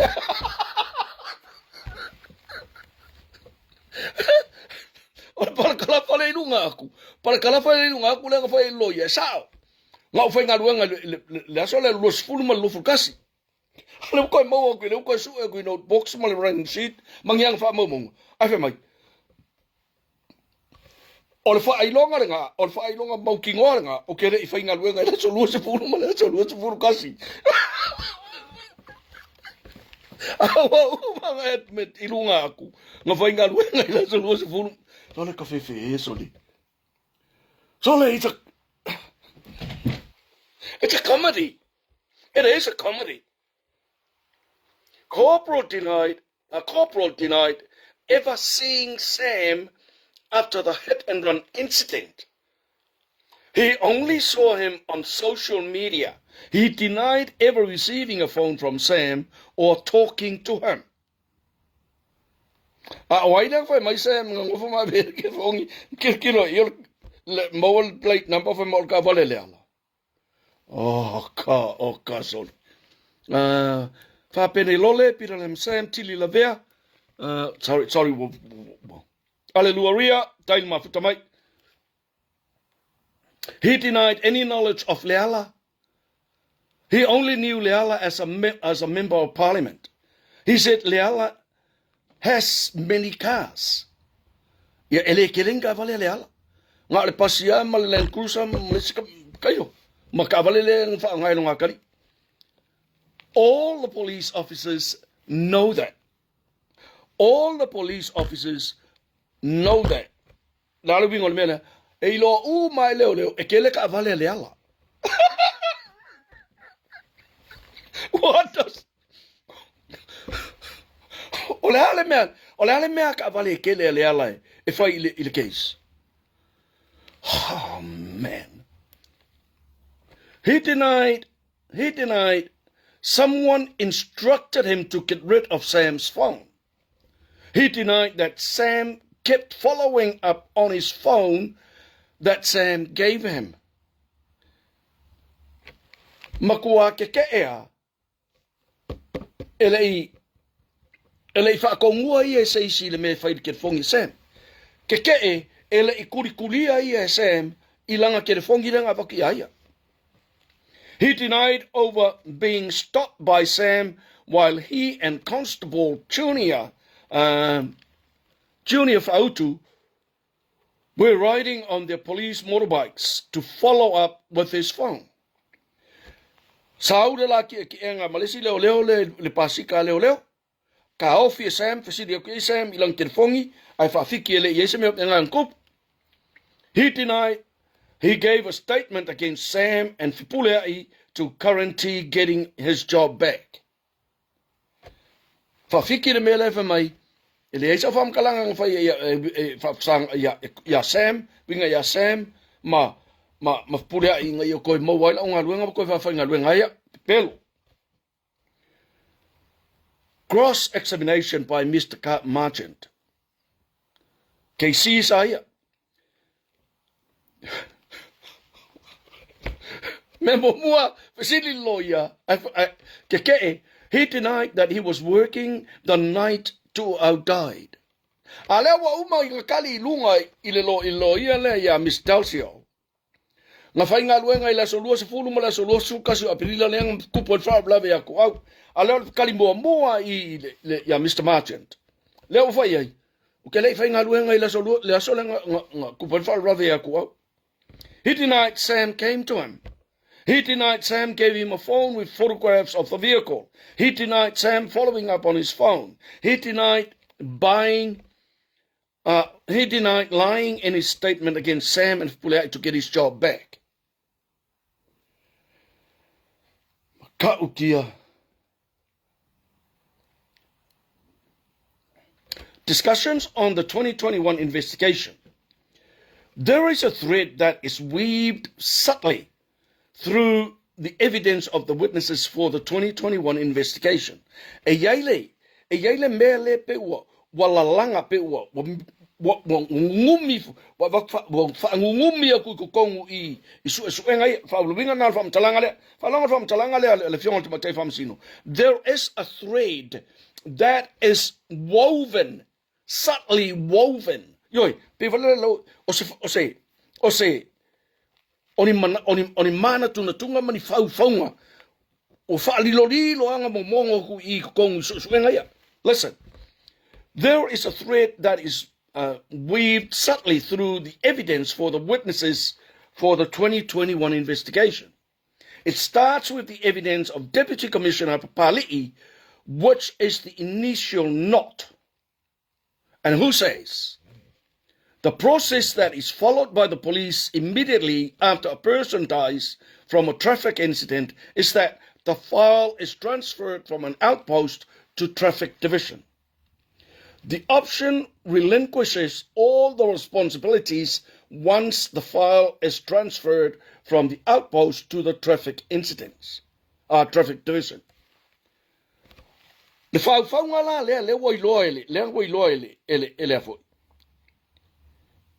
mo leo si lo fia ngi fam singo lon fam talanga le e fai a kwala mori mauia a lau bo leva ngo fale ya satu ya ma fam singo e yaile me le ku ko I olona winga ola lato mori mau e fau le fionga le pa le mia ma pulea I mo to falio ma lise ma sem ma svai a ola to mori mauia leo fai mai ai la fam sino e yaile mea leo a maka o ngā ali mai. I mori mau ia. See? Na si la fia le le tamai tai whamasino. Ia a lele kai le whamasingonga. O moga lisa. O le mori mau longa lua e le po long koru le. A o langa mori mau la. Nga a maka I nganga I ike ka mai kai whamasingo. E le ye ese le mea le kawanga I mori mau ia. See what I'm trying to say? Polonga le pena unasa. Le fai mai le mori mau Mona Lisa. So se fa lave tau ta vale lava ya faina I se so I fu o tangata. E ave e transfer le faila mai po fe lava le office le la talata ni le me tu po le fa lave. E transfer mai la le faila mai le outpost le ona ave le traffic division. Yo. E o loa la le faila I o le traffic division. O le traffic division la. E responsible mo le faila me uma Johnny McLean. Yeah. Loto Ausia Pasia, Polonga Salima. The file was transferred from Sergeant Osa to Sergeant Ropeti Otto an hour or so after Sergeant Osa and his team have returned from the site. After 3 weeks, Sergeant Otto transferred the file to Inspector Junior Lotu and his team. Le lau whamakala mai I le mea le lenga whai mai I. E whamatala la mea I ole, se avea ingo whaila ia. Ai mana tua leo whai mai le whamasino. E iai le mea leo wana mai taua, I mori mau nei. O longo winga le kai o aku isi mori mau. Wa umana whaile I unga le whamasino. Wa umana whaile I unga le tamatai whamasino. Yo. Paula le moli mau le nga whakarikali le whionga le tamatai whamasino o le moli mau a mari. Kako ki kilo pe iai. All the witnesses who were at the site were interviewed. All information posted on social media were verified and cleared by Inspector Va'alotu and his team. A door-to-door interview was conducted of all the people who live along the street where Tu'au was killed. An interview was conducted of all the mechanic shops along the street in search of the vehicle. Leala was cleared by the 2021 investigation team. Fai maile whamtalanga lea. Fai maile moli maua leo leo. O ka ngaka mai kakaunga interview lengo ngofo I le wala lea. Ile vai mea lea na levea ila tili ia Tu'au. Wa mana interview. A le wha lave lao interview ia. E le ai mangi wha mau interview. O se mea wa ese. Se mea wa ese. O ke ofola. O le ala le whaila lenga ave I o I mai I le outpost e ave I o I le traffic. A le whaila e o ar kai mi leo mai I le whamasigonga. E le engi whaila. O mai tau mai Samoa. Emma Semi, Johnny McLean.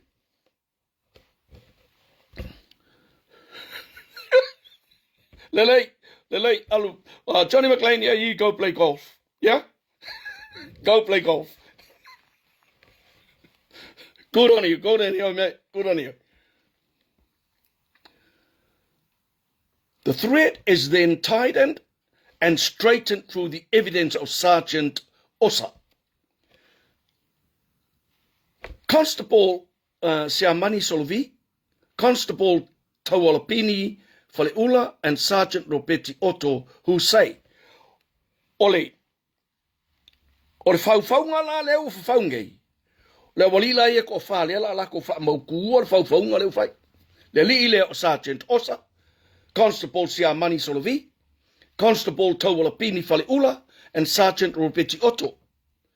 Leo kanga e ko ka mai kai whamsingo. Wo mai ngela wali e malako mori mau. Wa ambaka o ngai loa mai. Le mele. Yoi.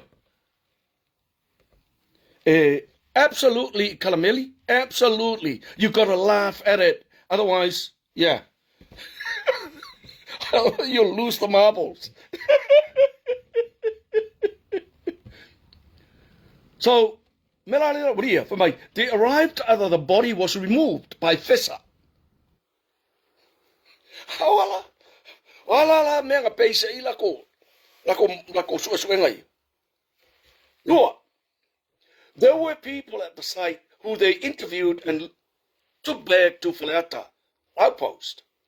They called forensic to take photos. I love forensic taking of photos. The other officers were ordered to attend to the hospital while Sergeant Osa and other officers sealed the site. By the time they got back to the office, traffic division team was there and the file was transferred. Le fai mai monga lisa. Fai mai le kala monga lisa. Ko a transfer le faila. Mai ala ko I le traffic division inga ua mai ale kolu vai aso. Listen to this. A le fai mai la wali I e ko fa. La umalo walua aso kua ngai. Ave lo le faila I o le traffic division. A le fai mai monga lisa I. Whako a ola le faila le I ala ko. The investigation le 2021 I le traffic division after 3 weeks. Fele me sao. Fele me sao fam talanga nei ilo. Sole ka fefe e sole. Ole ka fefe e sole. Oh my God.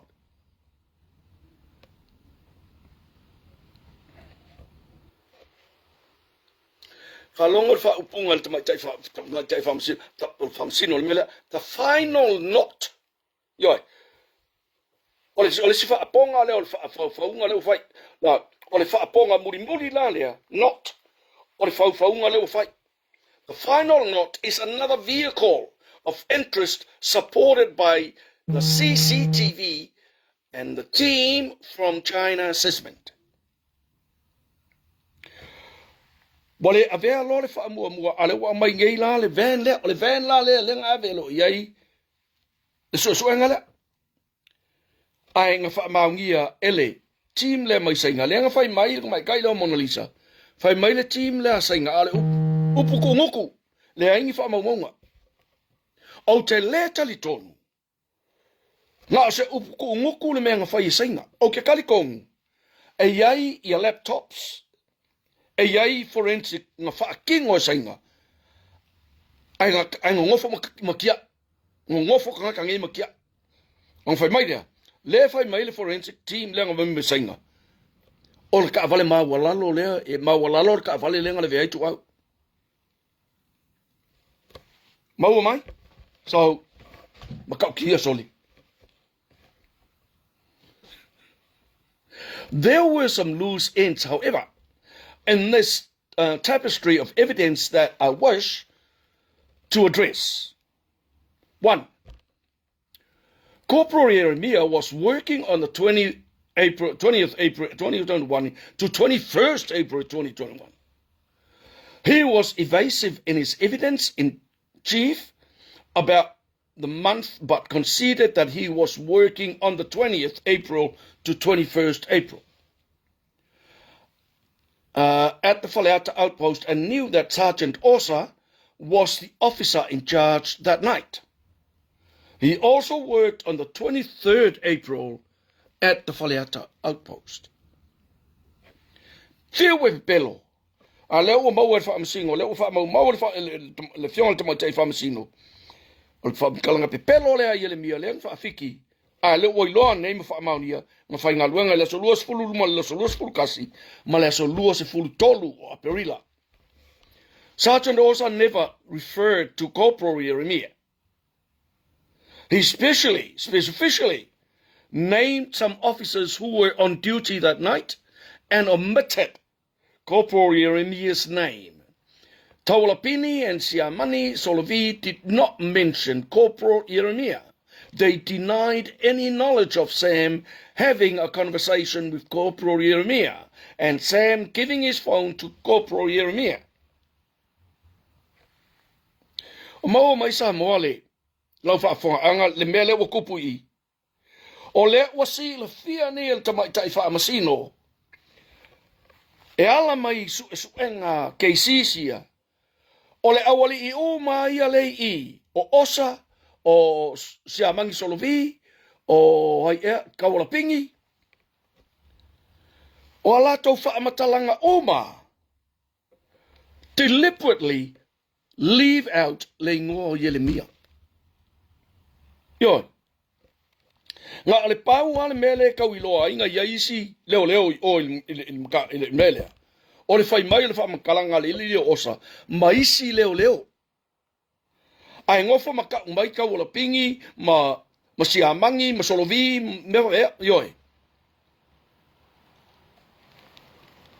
Ai ave ese le ngoa Jeremiah. Aisha.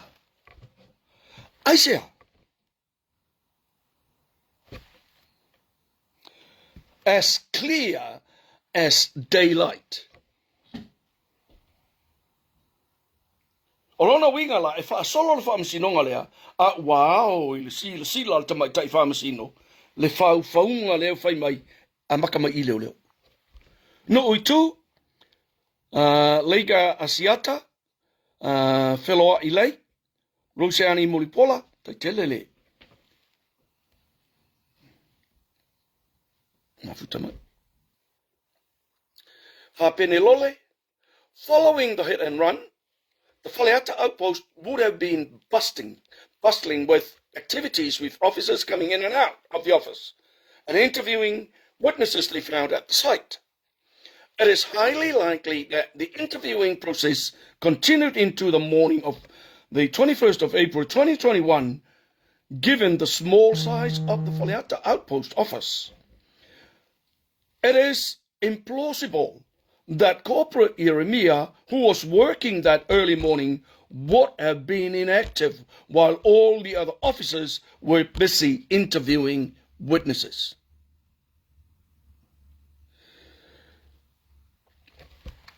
E alo mai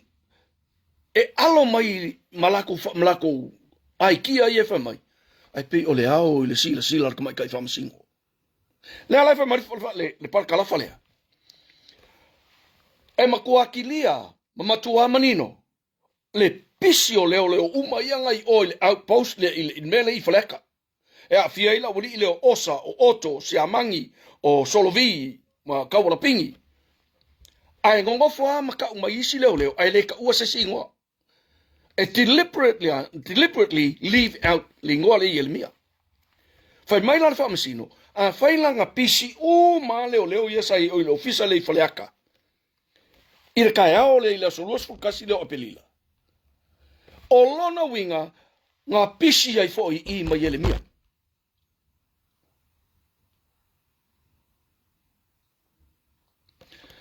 Ale afa afefenga fai nga duenga ila solos fulu mala solos fu kasi ai o umala leo ye o ai ngfongo fo yanga ye ai ole alula yo mele ku point falula. See what the church is getting to? She knew. Tasi and Mary, pata Ioane Mikaele Fawangali, toa malosi fataile mafuta mai. I found that Sergeant Osa was very restrictive with his evidence in chief and evasive when questioned about Corporal Jeremiah. Again, Lelilo Sergeant Osa, fai mai famasino. Langa ia mai kawaleleia, le makua fe alo fai ma le pepelo le moli mau le li lea. I le kaimi o langa moli mau, I le kau mawhai le ngā Jeremiah, ngā ese Jeremiah, ma lako moli mau. I loa le leia famasino le mea la wali le kau mawhai.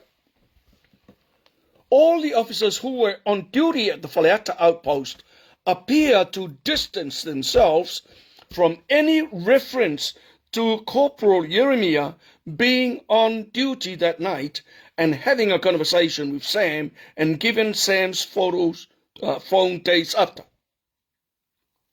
E fōlinga mai lai I. Wao I le sila le tamai tai whamasino. O le kongu le leo whai. Aua lavangi I ka ua e sesi le ngō Jeremiah. I le mea kōlea. E so e aku ia Jeremiah. Le lea Jeremiah. Ia whamai lea ngā ele isa Jeremiah yo. A le whai mai Jeremiah. Ngā whai ngā nuenga I whaleaka. I le aso lua se fulu ma le aso lua se fulu kasi o pelila. Le pō le anga kupu ele whalvarave. E tātou te popole la makako. Ole amaka mai I amakanga o melea. O ilo le lei al tamai tai whamsino le melea ngai ele melea. Yoi, seal field tamai tai whamsino. Au sange si ausi, Solomona J. Tua, fia Ione, Alleluia. Absolutely Alleluia. Yeah, they were sticking together, but mana tua foi le amatanga mai ale o le review le ale fiona tamai tai whamsino I mori mau ia le uma. Fai mai le malan whamtalanga. E fōlinga mai. E peia ia isi ngā mea le ua kau sai kau whaofia kua I kukongu I. Yoi, they're threading something very, very dangerous into here. Le mea la lea. O le whaalilo ma le ave ese o le taungo le ngō Jeremiah o ngā e sao langa ave iai le kirfongi Samuelu ma e sao ngā kau I Jeremiah o le ka vale leala. See? Simple. Se lepa tau alai. Sau pali Solomona J. Whonga. E tā ua I o oto o tonga I al tamai tai whamsino. No na winga lewa uma le va yaso le mo ma ya lewa wa mai na o tonga le. I also do not accept as plausible the evidence of Sergeant Osa, Tawalapini and Siamani that the Faleata outpost relinquished all its responsibilities within minutes. Absolutely right. So she's on point here. The judge is on point here. Famani fam kalanga fam singu. E leta li tonu. Kia ia la wali ia I o le traffic division. O lako kiuke. Yoi. Within minutes o kai minga lako kaungu o I le mele ko pele fa vlade. O la lato mori mau. Ka kaungu o kulo ala wa iai the traffic division.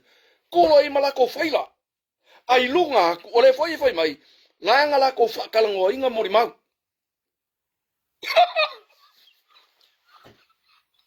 Oh, God, sorry. Allah. Oh. Hai. Oleh. Oleh insa munda. Hai. Oleh. Oh, God, sorry. Somaliu tofa. Lawina falaniko. I also do not accept as plausible the evidence of Sergeant Osa, Tawalapini, and Siamani that the Faleata outpost relinquished all its responsibilities within minutes after they returned to the office. Officer. Fangalolo mo lako kiuke. Yoi. Ka fefe he soli. Ka fefe he soli. Kuluko kangakangi. It is highly likely that they would have continued to assist the traffic division with the investigation days following the hit and run incident, as it is the nearest site to Vaiteliuta. And it's easier for witnesses around the area to be interviewed at Faleata outpost than appear. O ila le whaalangolango I le whaiunga le whingalo le tumatai whaamsino. Whai maila na saunonga. O le mea mongia, ele I okulo I ngofo I akulo ofisa ave loa lako mea I lako suenga I o le traffic division. Awa ole nga ngofo ama whaisi interview I le kai au so oi, ma le asonga so oi, ma le si asonga so oi. Yo. Makau kia. Makau kia. There were no eyewitnesses on the hit and run incident. All of the witnesses interviewed by the police arrived after 2 hours was hit by the vehicle. The police officers from Faleata outpost also arrived after 2 hours body was removed by the emergency services. Yoi. Ele yai mas eyewitness na interviewina. No eyewitness. Manatua maile the tala nai tamaitia on a wall. Was the tamitita to out on a wall. Fai maila lato tala. E langa mailato. E kirkilo along mai pa o.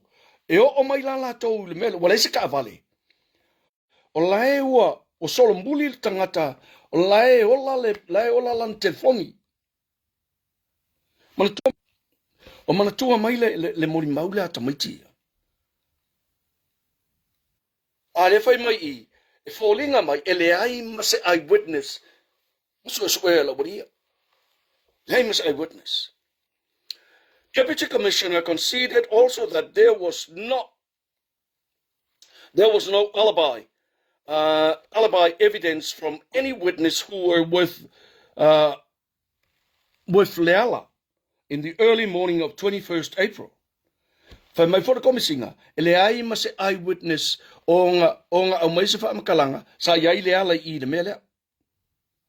Ya la va fenga mga moli mau ele lai lo uma ka ka ele vai isele. O la mai lai pelo mai nga va ai ale. Ai ngoi soli. There is no statement taken from Leala or any of his family members in the police file. Le mea piko sili lea. Le mea piko sili lea. O ngā telltale I le maka upu ako. Le ai ma se isi o leo leo ia. Ngā alu su e le ala po olo lako a inga I le mele. E o mai le so. E o mai le so. E su e ngā le ala. A o le vanga whaalongo a maka mai ai o ia. Kai le ngōleri. Ia ikan kā. E a fia ai le whaipule a parliamentarian.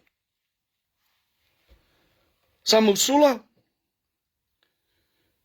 Pauli silinga punefu. Taile mafuta mai. Leala's statement at Petesa. Oh, sorry.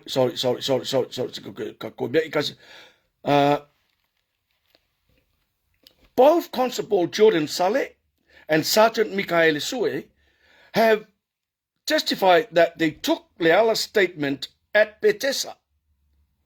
The evidence leads either to the conclusion that the statements were removed or no statement was taken from Leala by the 2021 investigating team. Leala nga ngofai mo wali ia nga o I o Petesa au mai el fa mkalanga Leala. Ai su ako po fel fa mkalanga ile su mkalanga.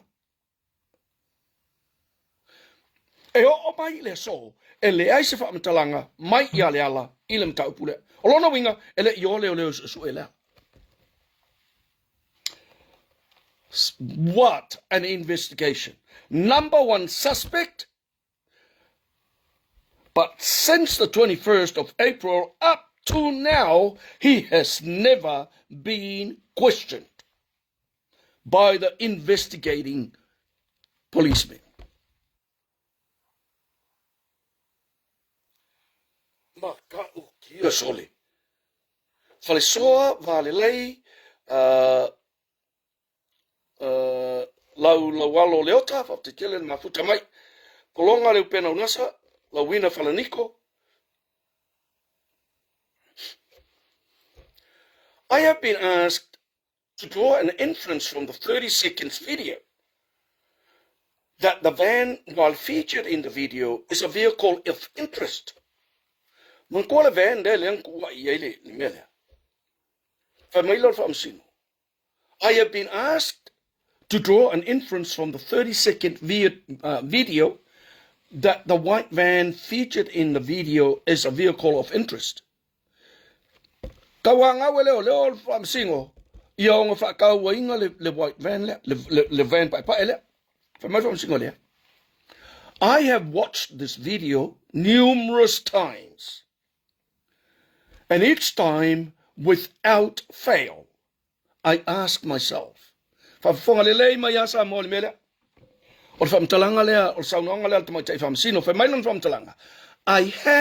watched this video numerous times. And each time, without fail, I ask myself, how has the 2021 investigation degenerated into a dog wagging exercise analysis?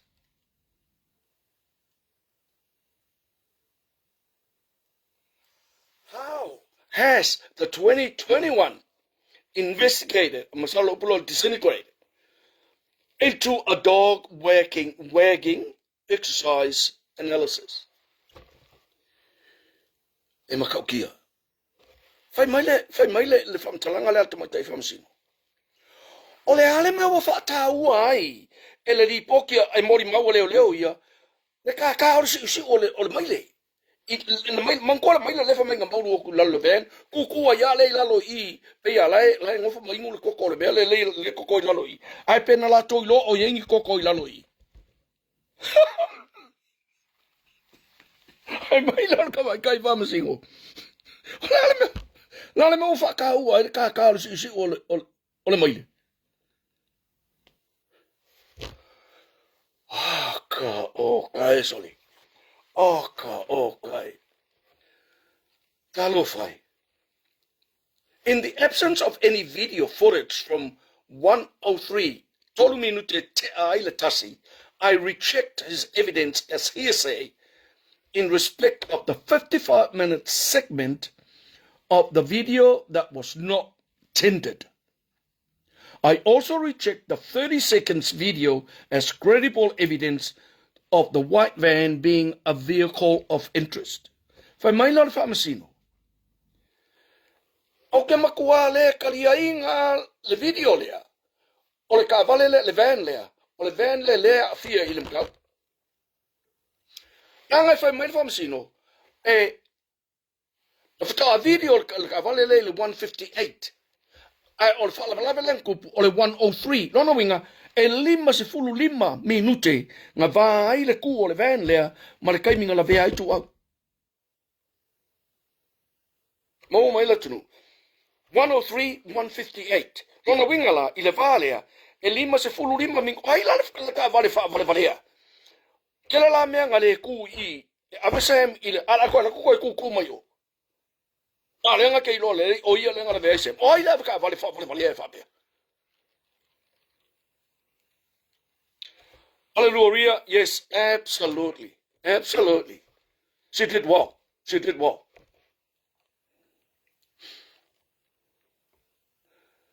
In the absence of a report from the team of pathologists from China of the analysis of the photographs and inspection of the site, I reject that part of the evidence also as hearsay evidence. In the absence of a report, I reject that a low vehicle was a vehicle of interest. Whai mai whamtalanga mai te whamsino.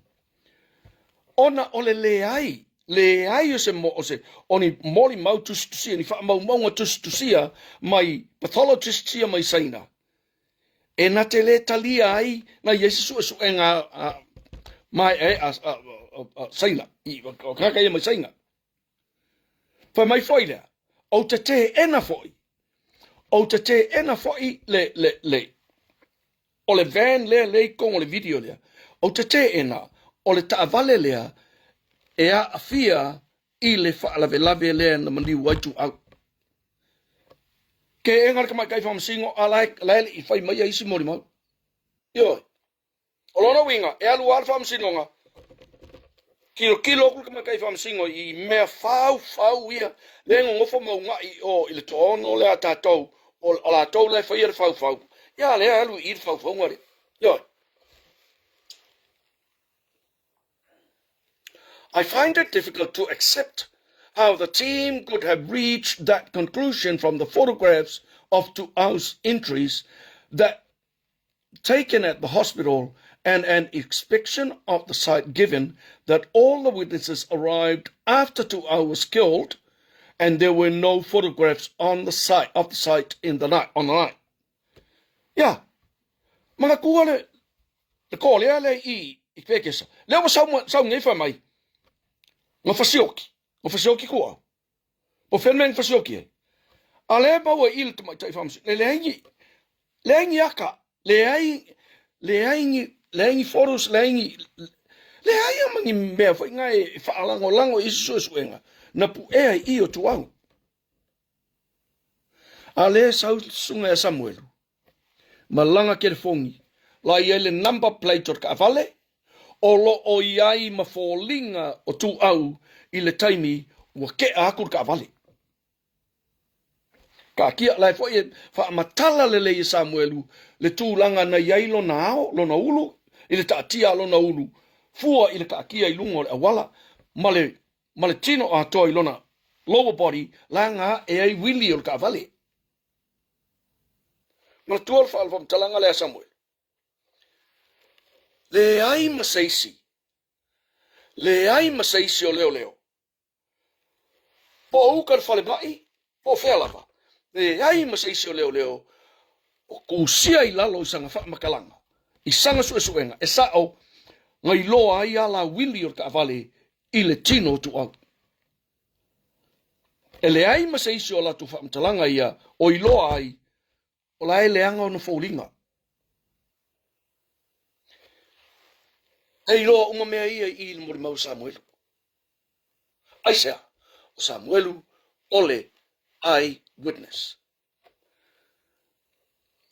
Leikio a mangaku I loia, o le maunga o le kaimi, I whaiengia lako morimau. Awa pa au longo Tino Filippo became the police commissioner in 2022. In May 2023, he received a call from the Associate Minister of Police, Puleai, requesting a rental vehicle to transport the witnesses for a case involving a relative of the Minister of Police. The witnesses trusted only Puleai, and Puleai did not want to use this official vehicle with the police license plate to transport the witnesses. The commissioner approved a rental vehicle to be provided to Puleai.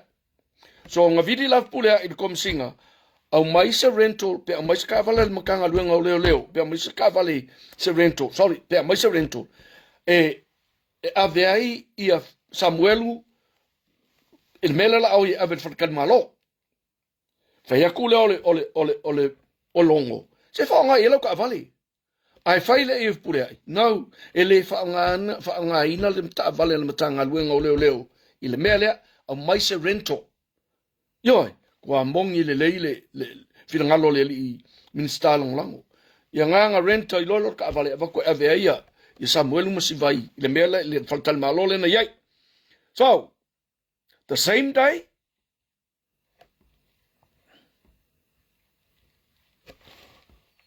come on. The same day in the afternoon, Puleai came over to the commissioner's office and requested for the file. Bojack Tuala was with the commissioner and he explained to Puleai that he cannot access the file. Le sila leo. Bojack Tuala. Faila ilang fam kalanga e Puleai ele kere pai de fail ele kele va ai faila lea. Mea kau leo long fam kalanga leng fai. At the time, the file was with Tupai. It was transferred to him in November 2022 from Papali'i on the instructions of the commissioner for review and to see if there are any new leads. In June 2023, the commissioner received a call from Lauli requesting a meeting. He also advised the commissioner that the Minister of Police will be attending the meeting. When he arrived at Lauli's place, he saw Leo outside the office. He presumed Leo was there on a different matter. It was when they were inside Lauli's office that the commissioner was informed of Leo's involvement. Ya yuni luoru tolu, vili Lauli le mali to I Comsen, sau I longo ofisa fai e la ko kalangwanga le umana longo le ming scar kamo back and save e mai I fai le fono le au fa te ia la le kamo komsen le waku o la sa fai mai le to fai le li o le tu I lumo le ofisa na mi na ia manatula ai pe po I olto fa li o sana ia la vam taupu ai na fa te ia la ia inga waku komu le ofisa la fai tan ronga le taupu le ya le After the meeting,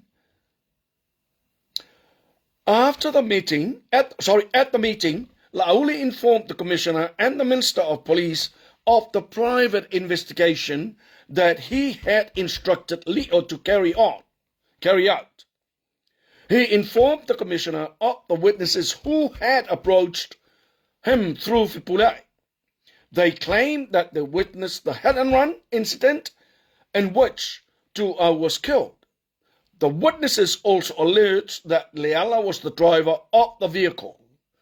Lauli asked Leo who he trusted to investigate into the witnesses' allegations before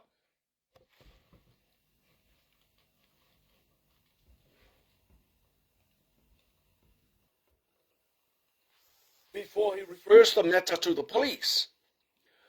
After Leo and his team had finished interviewing the witnesses, he referred the statements to Lauli. Lauli referred to the statements to his lawyers for verification. Lauli's lawyers, after pursuing the statements, advised Lauli that the statements should be referred to the police for further investigation. Lauli asked the commissioner to arrest Leala. He also informed the commissioner that the witnesses were staying at Mona Lisa Hotel.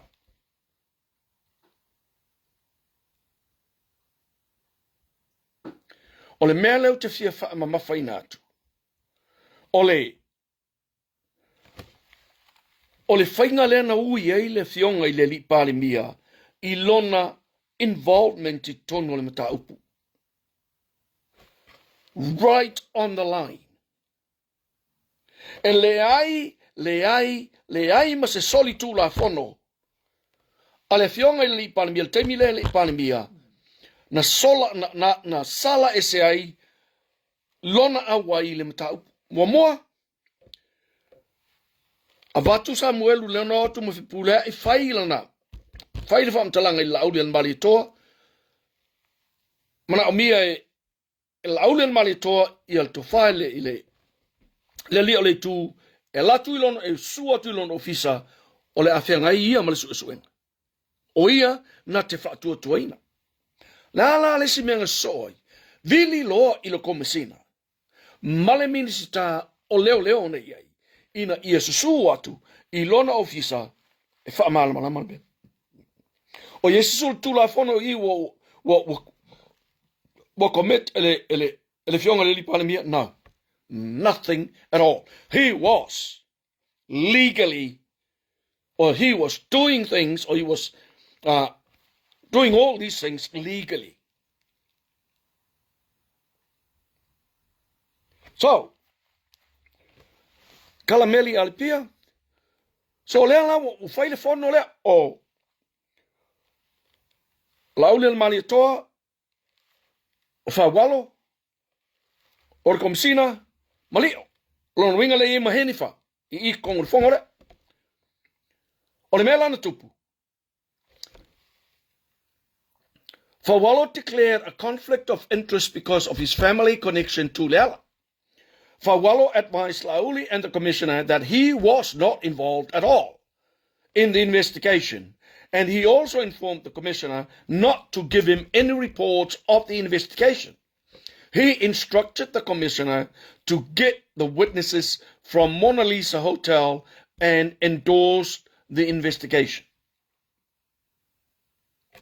O ila mai I le fongo kangalea, mai I le fongo tangalea, ma fa solo muri I lope can say mai mka upule ele fa atali se I fono le minsita le kapeneta pe yo au mai e kuala I langa fa linga lenga au mai ele fa atali ai le minsita leo nga fa ma vai ai I male mka upule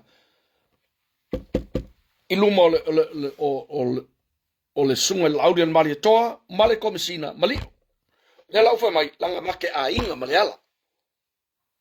Yoi, le foi la o fai o faila uma fa momonga uma ripoki le melea o ngi yo okse faila ya.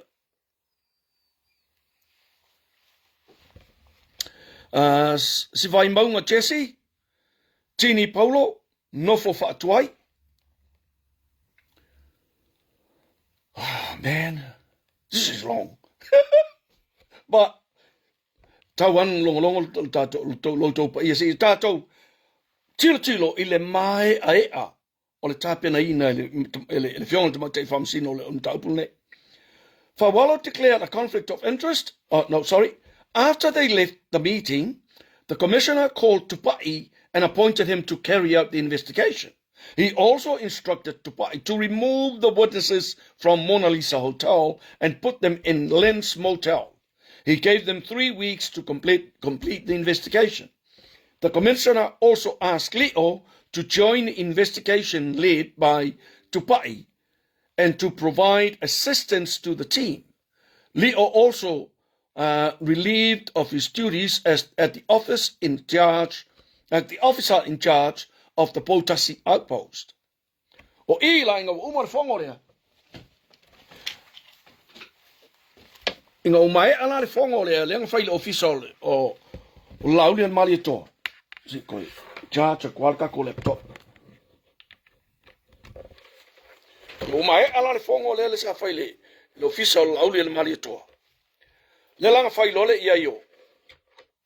E alula ia le di lo kupa ia maile faila mai a monga lisa. Ia le se faila. Do ka ko longi ele ai ni faila. O me ako. Ma ia sau fo ilali o mai langa outpost lenga ia I tua I potasi. E sau e join I le faingol fa. So ngala. 2 weeks later, Tupai returned to the commissioner and reported that none of the statement were proven. The commissioner gave Tupai another week to verify their findings before they report back to Lauli. After the additional week, Tupai came back to the commissioner and advised him that none of the statements were proven. Makakia. O ia lai le li leo kupai, lenga amaka mai lon mele. At the end of June 2023, the commissioner Tupai and Lauli met, and Tupai briefed Lauli on the outcome of their investigation. Lauli was disappointed with their findings and said to them that even though Sam was an ex-prisoner, he believed that it was through him that God's will be revealed. He also asked whether is it possible for the police to bring Leala in and have him in a room with Sam so that they can debate it out and the police can make a determination as to who was right. Leala, le folau koe ka ua il mele, fautua il la uli mali toa, na watu lau fai ei, no mai al su enga ili eise me fa maungia. Eise me fa maungia. O kupa ile, na fai le il la uli mali toa, ya, or kamalea, malanga mori mau, o le mea mai le tua le mele. Fesili ai, wa mai la le ala e fai sanga mori mau. Le ai, le ala mele mai ei le ala I e whakalango e ku whakasi masam kongo poku le se whaila po oia la ua whamaungi. Le ai, e le se me whapenga e whai. O le si lola mea whai ai.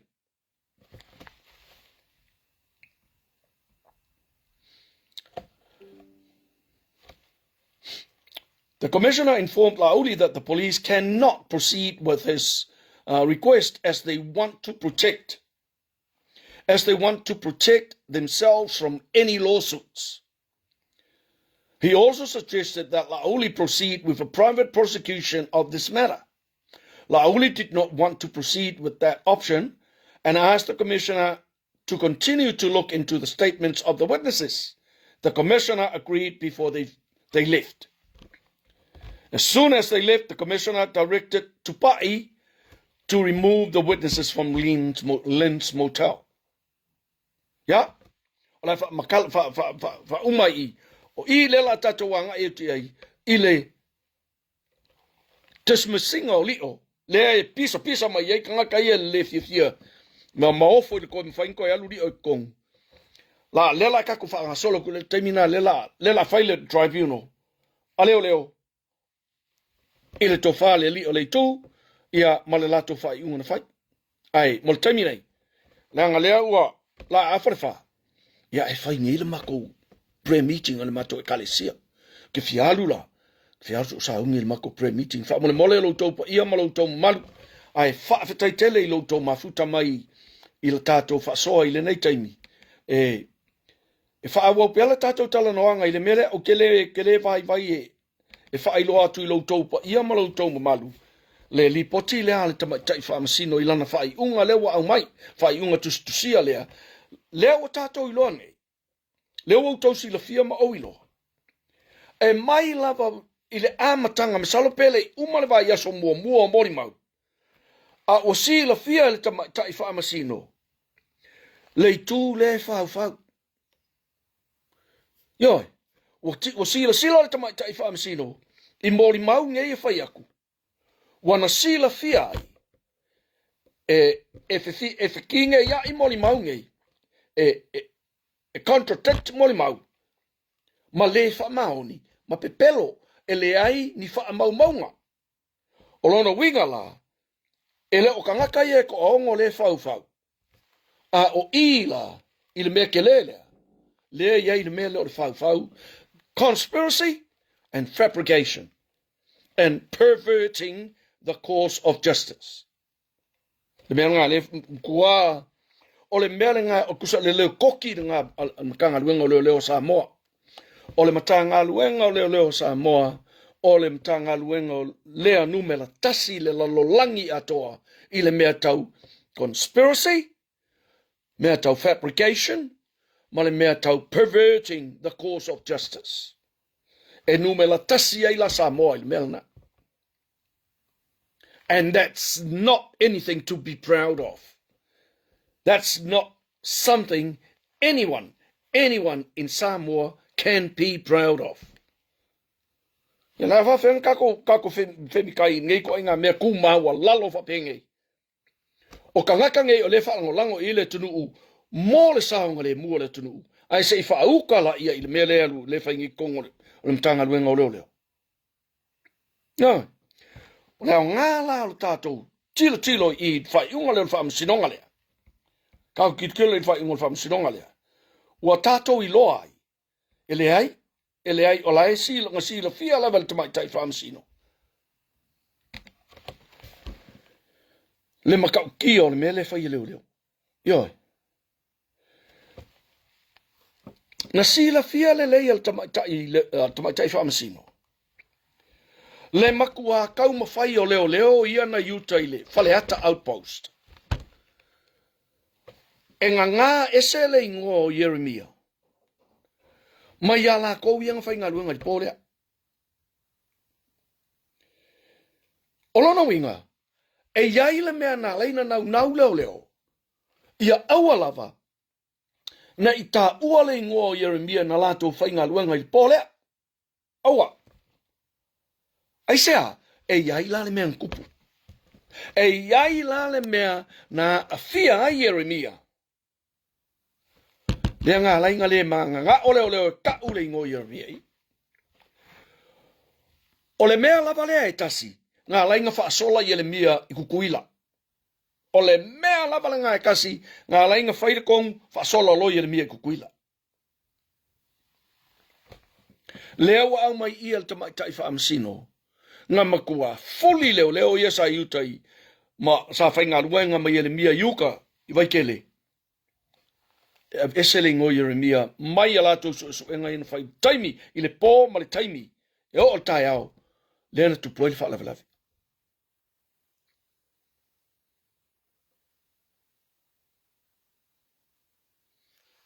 Whai mai ale le whionga aki epic pō matailinga. Se peia ole a Moses. Peia ole a Moses. Wale ai la se pei. A lea la fa pea. Ole a Moses. Yo fea o yaingi. O fea o yaingi suenga. E fa apiko kasi la suenga. A ole ngei lava ele ai mangi fesili. Wa avea. I le tangata le #1 suspect. O I sa kakaunga makua kele I suenga leo. Langa o ia leo o le tangata o le ngō mua le ngō le lem kua lala mua. Le ai ma suenga o whaia. Mai fea ia kua inga whainga. Saimo siu I la lio. Taile mafuta mai. La tue wha awau tātou tala noanga tai au. Ia la tue whaitau atu na inisi pages pese furu foi. Se tātou tilo I le whai unga. Ai, la sasau le tātou tu umuli le nei a fiafi langai o lo o. Ia whasauni atu se mātou pre-meeting nei le fiafi se mātou e kalesia. Ia e hao foi ngā iei kangaka mākua wai leangai. Ele kaung ele se mea matango fia ia mea kanka makua ia ele oi fa ngo mea lo fita tunga ele sunga fa fenga inga mal faltua ia mal ekalisia so mela nai Fa malulu atua I lo tātou ainga. O le a fa mutai I le tātou faso. Ia so walu fa tapena mo le mātou. Pre-meeting nei le fiafi. Ai fa manu atu mo le Christmas house. Sorry. Fa manu atu mo le sapati atayao. Ia tātou New Zealand nei, Australia ma Samoa. A ona I tātou a inga pele fo I o woma au me mai Amerika, Hawaii, ma tutuila. Ia, whamani atu le weekend, leo fto a matal tō weekend. Ia ma la tau sauni atu o wale le tau sapati. O te alofa tele atu mo o tau Samoa. Whamanuia le atua. Whamanuia tele le atua I le nei fiafi. Whamanuia le atua tai au I lona sapati paia. Tau wha soifua.